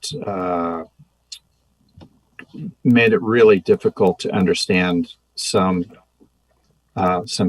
really important pieces of how we're moving forward funding services. So I'd like to see that fully integrated, really all that the special funds program be integrated with the general fund in terms of budget presentations going forward. And there may be some other funds in there as well, but that's the main one that stands out for me. Certainly in our quarterly financial reports, we are giving you all funds. And this forecasting, our goal here was to give you a 5-year forecast for our general fund to help us make a decision, a board goal on what our general fund balance should be maintained, how much we should reserve in the general fund. So the focus on this forecast has been for the purpose of helping set that goal, but I totally agree with you that our usual budget presentation and our quarterly financial reports do cover all funds. And we have in recent years, there's been 2 very large state sources of revenue, where before most of our state sources came in general fund, where that's the Student Success Act and the Measure 98, or the High School Success Act, or funding. Those 2 pieces of funding are so significant in terms of how we're spending in our schools. We have included those numbers because we, as you heard from Nicole earlier, the money is actually shifting between a grant fund to a general fund. We're spending and then we're going to put it back because the state has fluctuations in their funding levels, much more significant than the funding level changes at the federal level. But I appreciate the concept of looking at all funds together. And tonight our goal is to really establish that fund balance reserve for our general fund. It just makes a difference for how I would view that fund balance if I heard that our federal funds were going to take a $10 million hit, or on the other hand, a miracle happened and Congress decided to really fund special education, for example, like it's promised 40 years ago. That makes a difference in the decision, my decision. Claire, are we ready to move on to the scenarios at this time to move us? Did we have it? Director Conklin did not have a question. Sorry. Okay. Need to let me know. No, I thought I'm trying to read the mutes and unmutes, and I sometimes get it wrong. We're fine. I'm happy to go on to the scenarios. We could bring those slides up, please.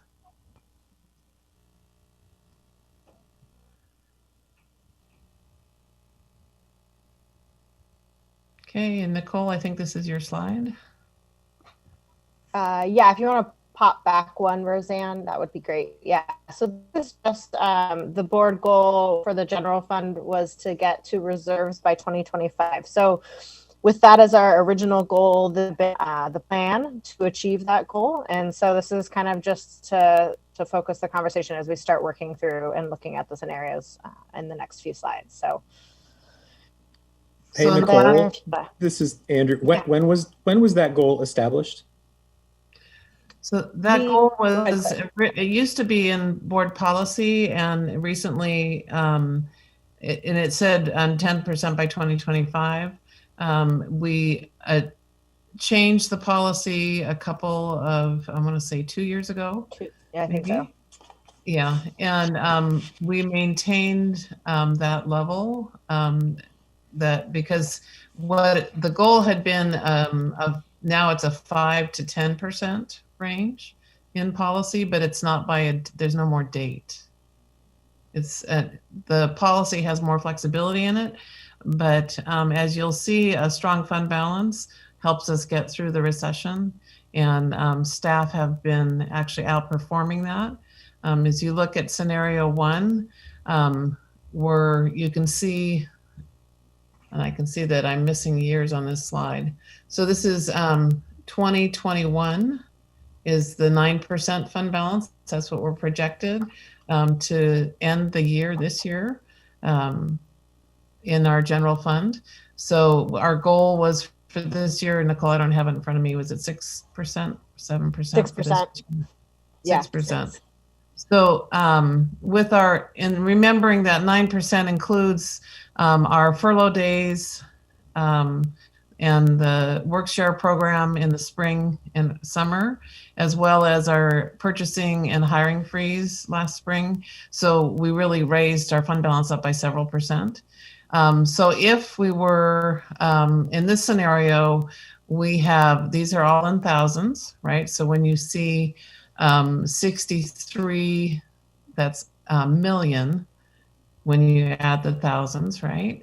63.6 million fund balance is what we're projecting for the end of this year. So holding on to what we had carried forward from last year.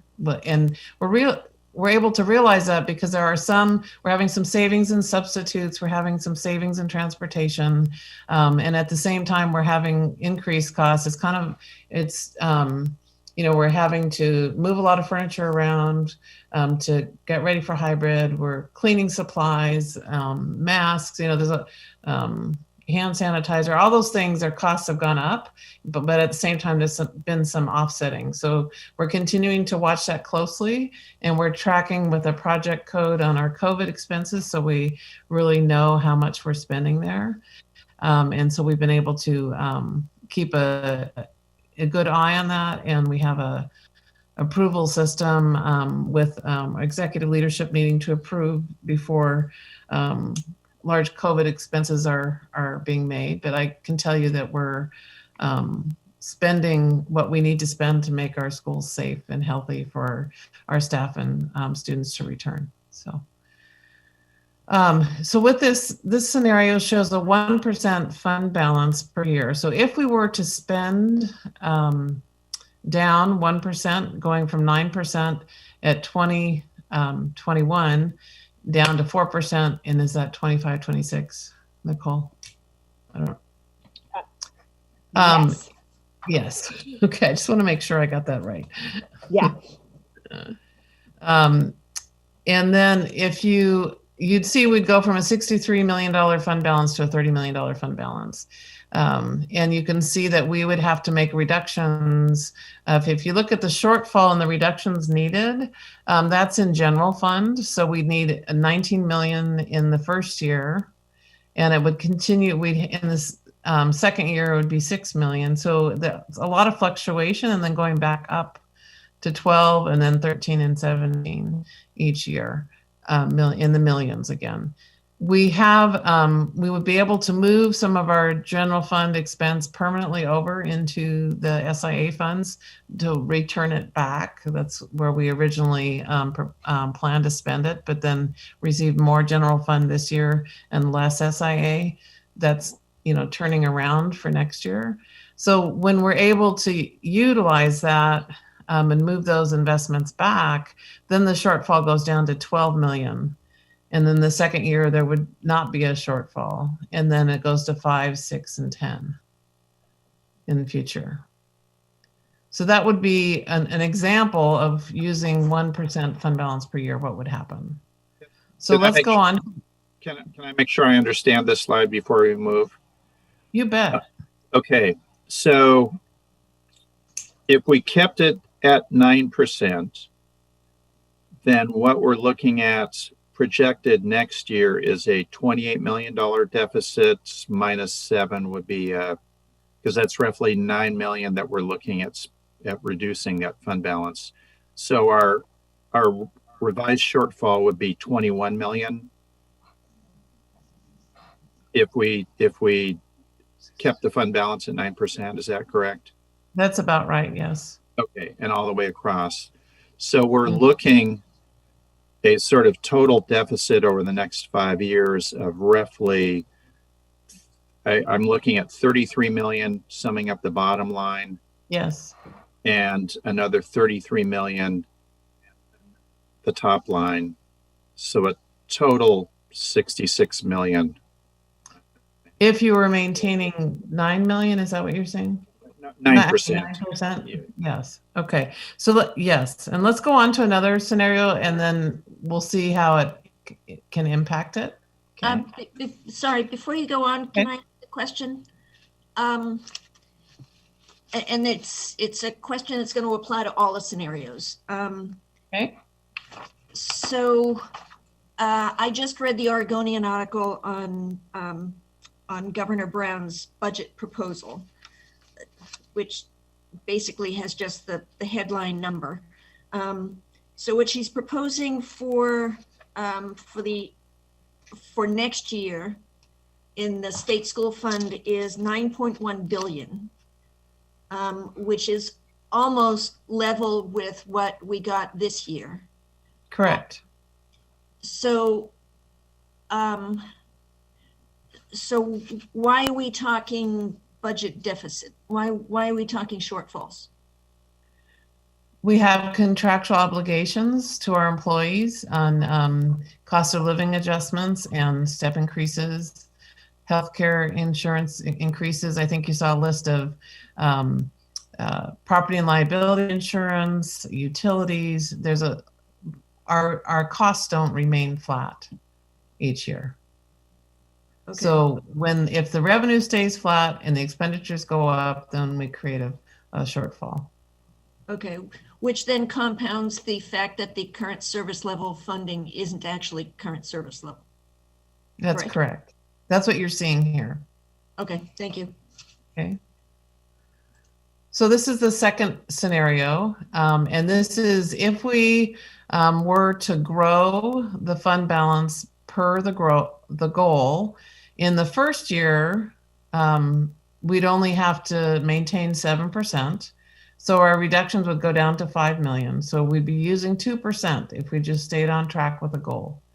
This is not something that we're recommending. We're just trying to show you if we just stayed with the goal that's currently we've been following. And then if we then increase 1% a year, then the next year it'd be 20 million, and then 6, and then 7, and 3. So you can see that one of the hopes we have as financial leadership is creating more of a smoothing across years and not having, a large fluctuation in a specific year. Hey, Claire, I may be missing something obvious, but in scenario 2, where we grow the fund balance, so we're increasing our fund balance over time, the deficit in year 5 is lower than the deficit in year 5 where we're spending down the fund balance? So I need to see them side by side, which it's hard to do on this screen.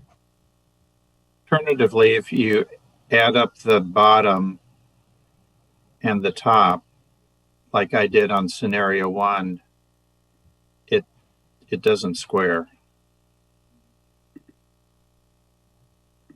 Scott, you're intent on doing your own math, aren't you? I'm intent on trying to understand what the numbers are. Yeah, I'm just giving you a hard time. I'm sorry. I know. Yeah, no. When I just looked at the 5-year number in scenario 1 after spending down, it seemed like we would have about a $10 million deficit. But if we were increasing fund balance, we ended up with a $3.4 million deficit. So it seemed like either there were some different assumptions there, or something was missing.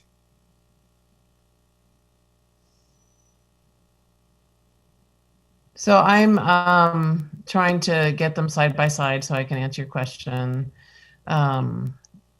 So what you're saying is that in scenario 2, you would expect that more would need to be reduced because we're growing. And I think what what happens is we carry forward the savings. When we're increasing our savings each year, it's snowballing into lower expenses in future years, if that makes sense. Okay. Yeah, actually, it does. Right. So we did see, right, there was more of a deficit in every year up until year 5. And so you're saying if we're taking those ongoing reductions in the early years, they would compound into potentially larger savings by year 5. Yeah. It's rolled up savings. Is that because you're carrying forward the same assumptions about service levels? So we're using a current service level model. So based on, we did tell you what the enrollment was, and then we look at staffing allocation for that enrollment and then carry that forward. But when you make a reduction, we have a shortfall, you're actually bringing down the total cost. So the next year you're starting with a lower cost. So the sooner you lower your costs, the easier it is to smooth it out over time. So let me get to the next scenario because that will help you see that. If we go to scenario 3. So if we go to scenario 3 and said, let's just keep a 7% all the way across. That's the goal this year. So what happens here is that it's still at the 5 million, but then when we go to the second year and there isn't additional reserves used, then we have a bubble there in that second year. And then it goes down in the third, carries forward in the fourth and the fifth. And let me show you one more at 8%. Next scenario, slide. So here, if you put your reduction in up front at the end, just maintain at the 8%, it actually evens it out for the rest of the years. So in terms of maintaining your,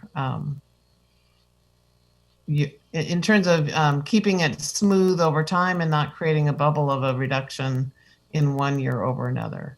So when you take it in the first year, it lowers it and across in the future years.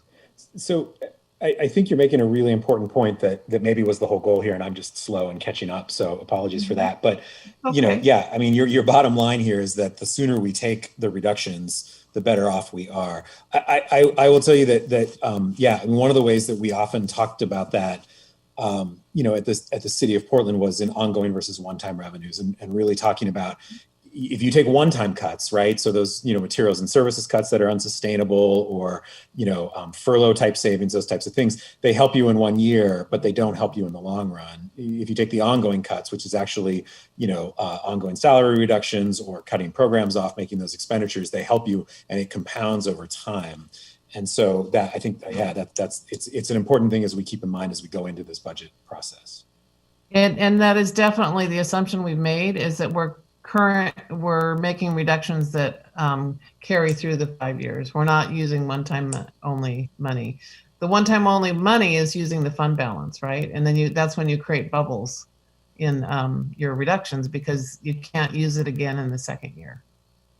You have to reduce that all over again plus something else.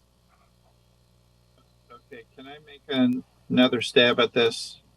Sure. To see if I'm understanding, because I was not understanding correctly the first time. Okay.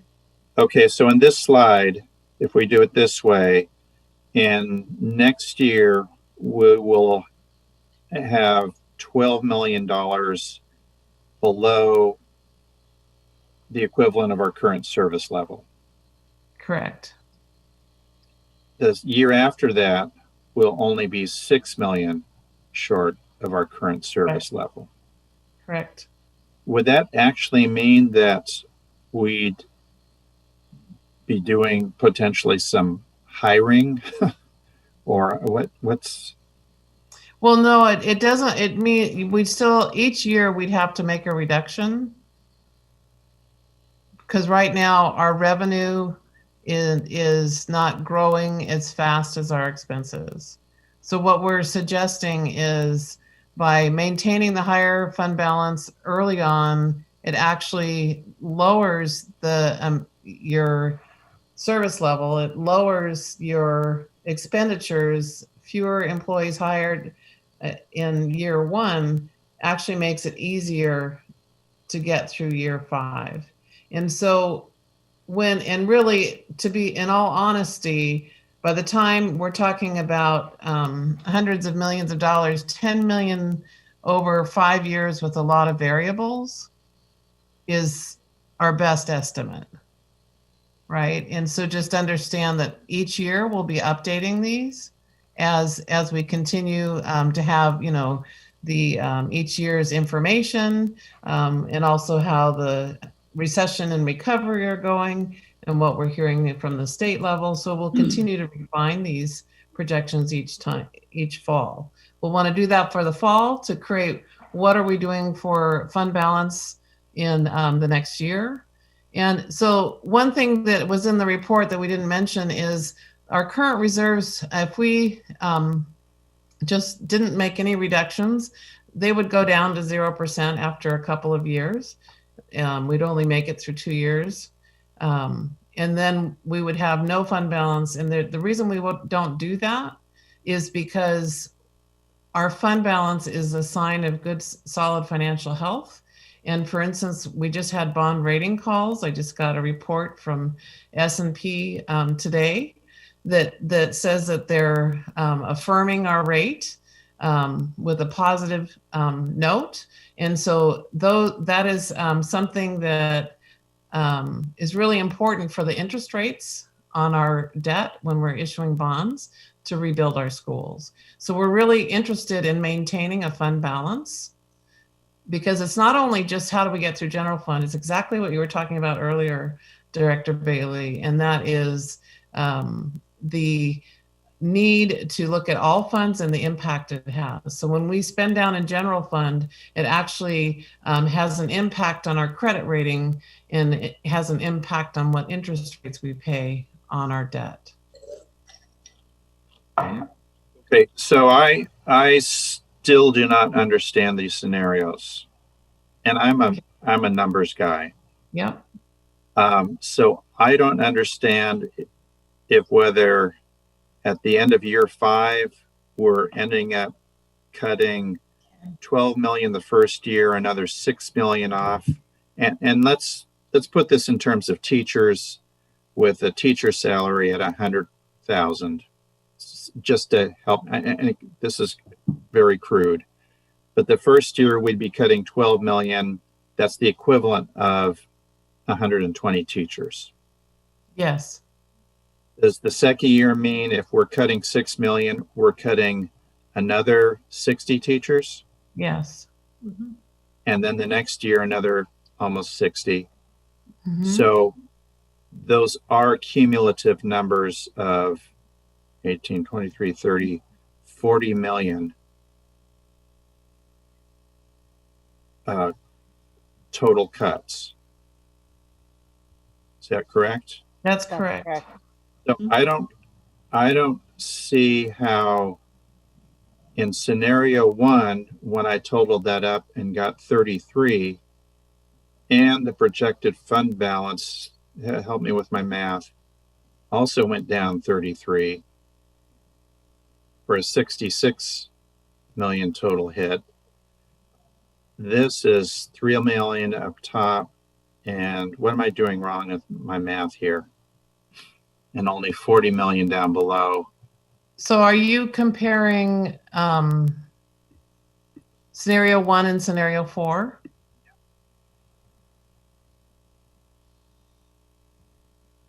You're looking at the aggregate hit to the budget over 2 biennia. So comparing the 2 different scenarios. So the difference is you still maintain a $60 million fund balance in scenario 4, and you only have a $30 million fund balance in scenario 1.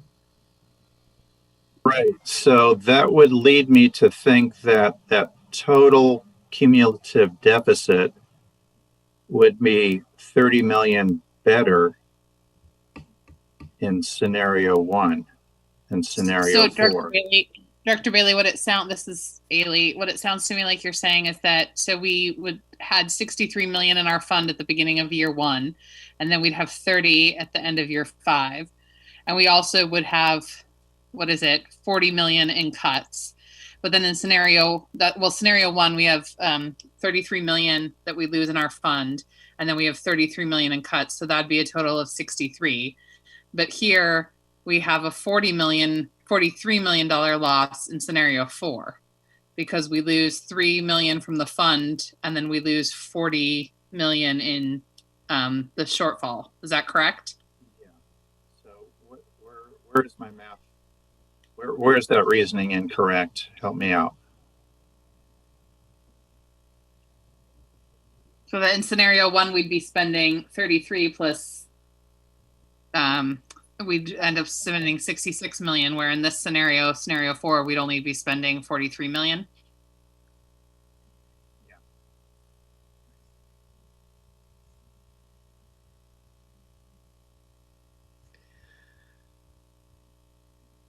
Nicole, do you have an answer for us on that? Yeah, so I think you mean it's cutting. Yeah, so it's still you're still losing it in scenario 4 in a sense. It's just in your fund balance. So you see your fund balance going hold on, it's $30 million higher over the year. So it's still sitting there. Hold on. And again, my reasoning may be wrong, but help me figure out. I think, Director Bailey, it's the reason. I mean, I think it's scenario 4. We save more money in the fund balance, and then in scenario 1, we're taking more out of the fund balance to sort of keep that shortfall. Instead of cutting 40 million, we're cutting 33, and so we're saving money, but we cut it over time in a different way. So that's why it's actually more of a loss than in scenario 4. That's what I understood Deputy Hertz to say. So it depends on what our goal is. So when you look at what you lose over 5 years between scenario 1 and scenario 4, you have more reductions to be made in scenario 4 over time, but smoothed out. However, you're still maintaining that 60 million in the fund balance. And what it does is it maintains the financial health. It helps with our debt service interest rates. And it does, when you take reductions sooner each year in increments, it actually helps you in the following year to keep your costs down and not have as much roll-up costs, right? So it compounds the savings over time, and thus continuing to realize the larger fund balance. So while reductions are not an easy thing to do, by doing them in an earlier year, you realize the benefit of that reduction through the 5 years, not just in the first year. And that's what's driving it. So looking at, Director Bailey, there's a lot more detail behind these numbers, but looking at scenario 1, when we use fund balance of 33 million, we're actually only identifying 133 million in reductions over the total, which means we still have that additional resource we have to reduce in order to balance. Whereas in scenario 4, because we're not using the fund balance, we actually have to identify those reductions in each year and carry them through. So we actually identify about 155 million in scenario 4 and use less of the fund balance. So it ends up, we're identifying the resources, but it's just coming out of reductions in scenario 4 rather than fund balance, which is one-time funding. And so we still have to make it up in the next year. I think I see what you're saying. And again, I want to say if we had some real numbers it would have been, I think, immediately apparent. And I'm sorry if I sowed some confusion. We're happy to provide a more detailed 5-year chart. We were trying to project something in a virtual meeting is very hard to help share with the community and help them understand that. Certainly, we'll add an appendix to the multi-year finance report. We'll be updating with, if we could go to the next slide. I really want to ask, this is the question we want to ask you. But then what we'll do is we will bring back the revised financial report. We'll get that back out to the board once we've had a chance to work through the governor's budget. And we will also provide you the chart that has the numbers that you're looking for. It'll be, a multi-line chart with a lot of numbers on a page with multiple years going across. So we'll, and then we'll be happy to we'll make sure that gets, becomes available to the community, because this comes back at our next meeting in December, where we're going to ask for an action item from you to help set what fund balance you'd like to have for 2021 or 21-22. All right, I'm going to ask us, I know that we've got families and people waiting for us to begin our work on the Southeast Guiding Coalition. So Deputy Hertz, did you want us to respond to this question now? Or is this something you want to bring back at another meeting? So if we're, it will be important for us to have a goal from the board. It would be best to have it in the second meeting in December. Okay. And so that we can do our work in January. Okay, so this question you have before us right now about which would we recommend, we don't need to answer that right now. That's something that can come back at our next meeting for us to reflect on. Yes, and we'll make sure that we have an updated report from the governor, as well as the additional numbers that you're requesting. Because we have lots of numbers, Scott. We'd be happy to, Director Bailey, we'd love to share them with you. I know. Chair Lauer, yeah, just hang on a second. I know that there's a lot of interest in to speak to this and to ask some more questions. I know that I'm going to allow time for that, but I do want us to remember that we do have people waiting for us, and that to be thoughtful about knowing that this conversation will continue at our next meeting. To think thoughtfully about those, whether it's a question needs to be asked now online, or if it's something that we can send in an email, or if it's something we can ask next week. So let's go ahead. I know that, let's see, Rita has a question, Amy has a question, and I think Director Bailey. So let's just go in that order. Rita, Amy, and then Scott. And then anyone else after that. Andrew had his hand up as well. Okay, sorry, I can't see Andrew. I can only see Guadalupe, Michelle, Nathaniel, and Terry was all I could see.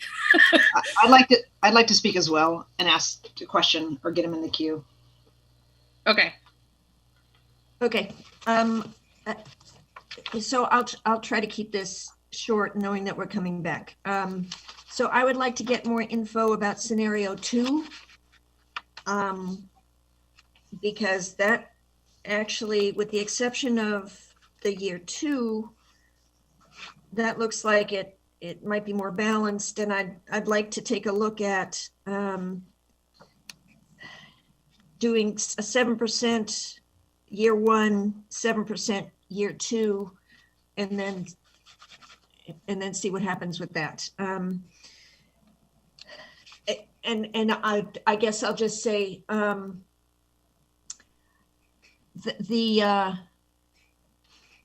Ailey and I were on CBRC when we came up with the proposal to the board to establish a real policy around maintaining a fund balance. So this isn't, the reserve issue has been a big item for me for a while. So I don't easily suggest that we raid that money. But at the same time, the intention of fund balance is to provide a sort of rainy day fund. And it's raining. And it's going to continue to rain. So it makes sense to me that we would kind of a general orientation. My general orientation is the money's there for a reason. This is the reason. So I would be in favor of using this money for its intended purpose to kind of even out the funding volatility. And I think, Rita, this is all stuff we can, I think this is a time now to ask questions for clarification. And I think your point about wanting more details on scenario 2 is great. But I think that more substantive discussion about which direction we want to go to can wait, just because we have folks waiting for us at the Southeast Guiding Coalition.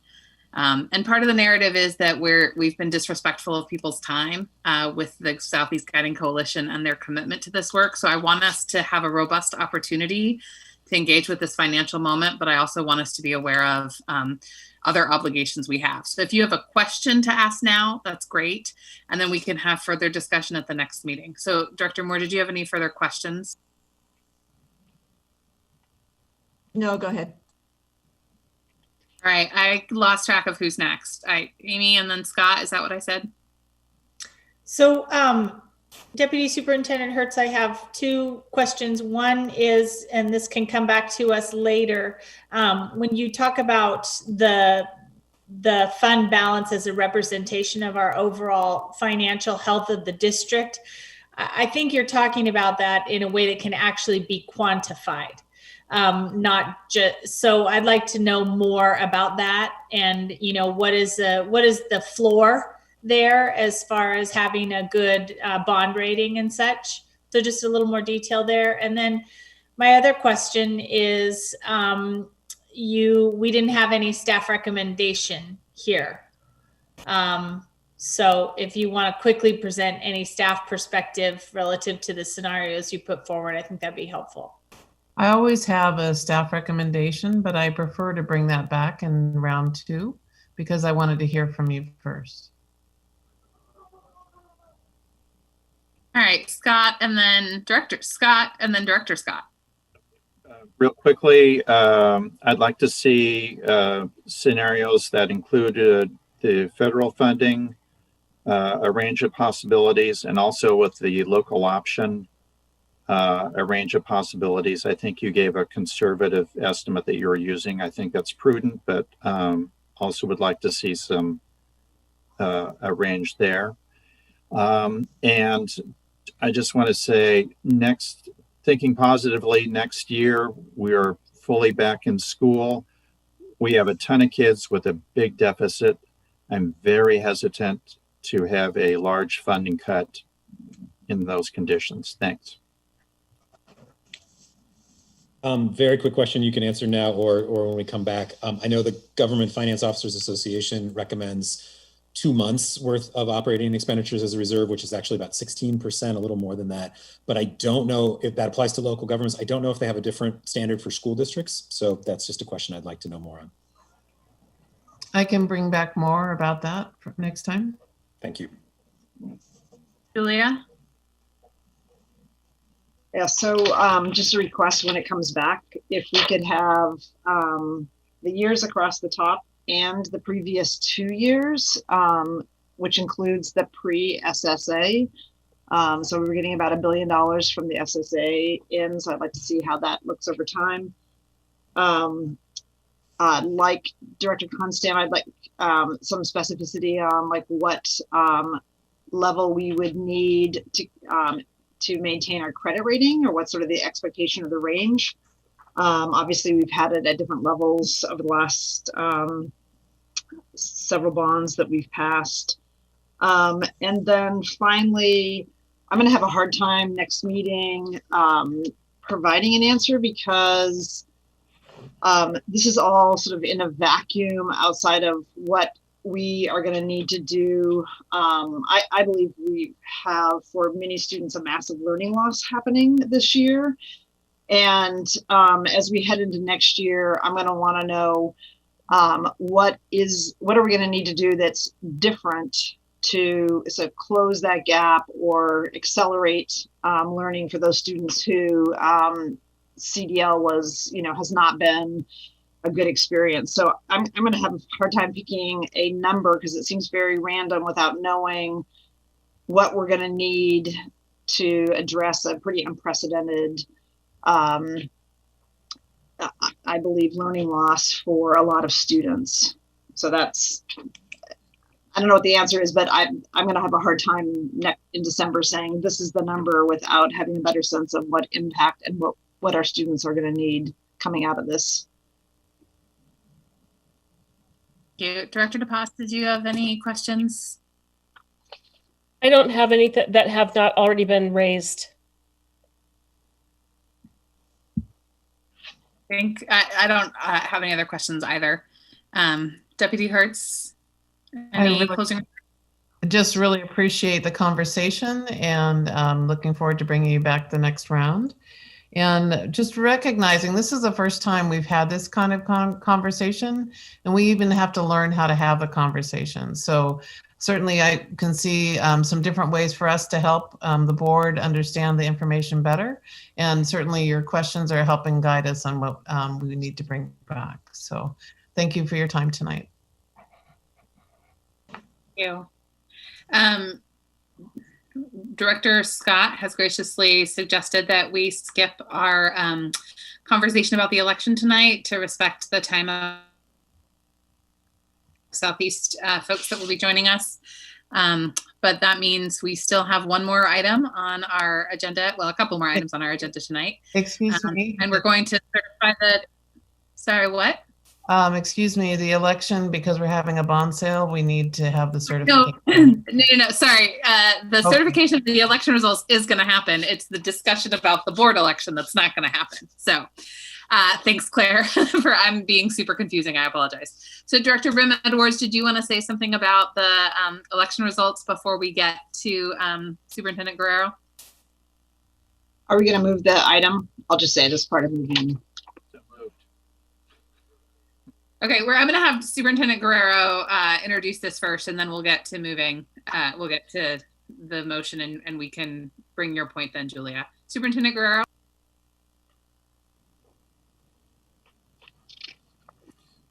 And I think our Director of Government Affairs, Courtney Westling, is making a guest appearance just to provide an overview.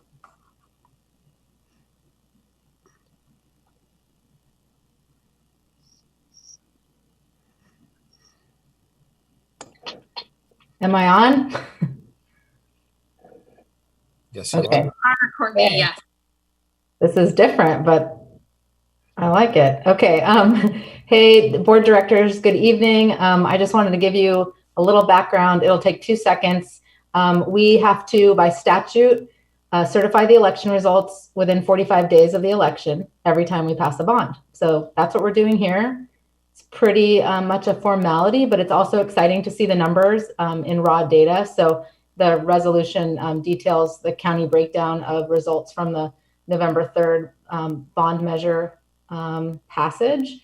And I'm not going to read them all, but you all have them in front of you. So you just need to say, yep, we like it. Let's move on so we can sell them and start, planning more work to do for the community. So that's what you have in front of you. And thanks for all of your work getting it to this point. All right, so we're gonna go ahead. I think I already heard some motions there, so we're gonna do it formally though. Do I have a motion and second to adopt resolution 6213, resolution accepting certification from Multnomah, Clackamas, and Washington counties for November 3rd, 2020 voter approval of authorizing Portland Public Schools to issue up to $1.208 billion of general obligation bonds to improve health, safety, learning by modernizing or repairing schools. And I heard Director Bailey move and Director Brim Edwards second. Is there any board discussion? Director Brim Edwards. Yes, I just wanted to note, and I'll make it brief, that just to once again thank everybody who worked on this. The results are pretty stunning. If you look by the precinct by precinct of the 68 precincts, only in 2 precincts did we not pass it, and in 35 of the 68 precincts, we were over 70%, and 11, we were over 80%. So just a great effort from our community, the parents, all the board members who worked on it, and the staff that helped build the package. It's a pretty sweeping affirmation of the package and the work that's underway, just by the numbers. All right, great. Ms. Bradshaw, is there any public comment? Oh, sorry. Is there any further board discussion? Ms. Bradshaw, is there any public comment? No. All right, the board will now vote on resolution 6213. All in favor, please indicate by saying yes. Yes. Yes. All opposed, please indicate by saying no. Are there any abstentions? Resolution 6213 is approved by a vote of 7-0 with Student Representative Shu voting yes. Great. All right, is there any other business at this time before we adjourn to our work session? Chair Lowry, that was a really important election not to delay in certifying. So congratulations to the board. And I also want to reiterate another appreciation to all our voters. It was a very impressive sort of not just turnout, but also yes vote. Yes, thank you. And thank you especially to all of the directors who worked so hard on the campaign, and especially Director Brim Edwards for that valiant and amazing effort. So thank you. All right, we're going to adjourn this meeting. Our next board meeting will be December 15th. We're going to take 5 minutes and we will start our work session at 8:30. Thanks, everyone. Chair Lowry, there's a different link for the work session, or we stay here? I believe it's a different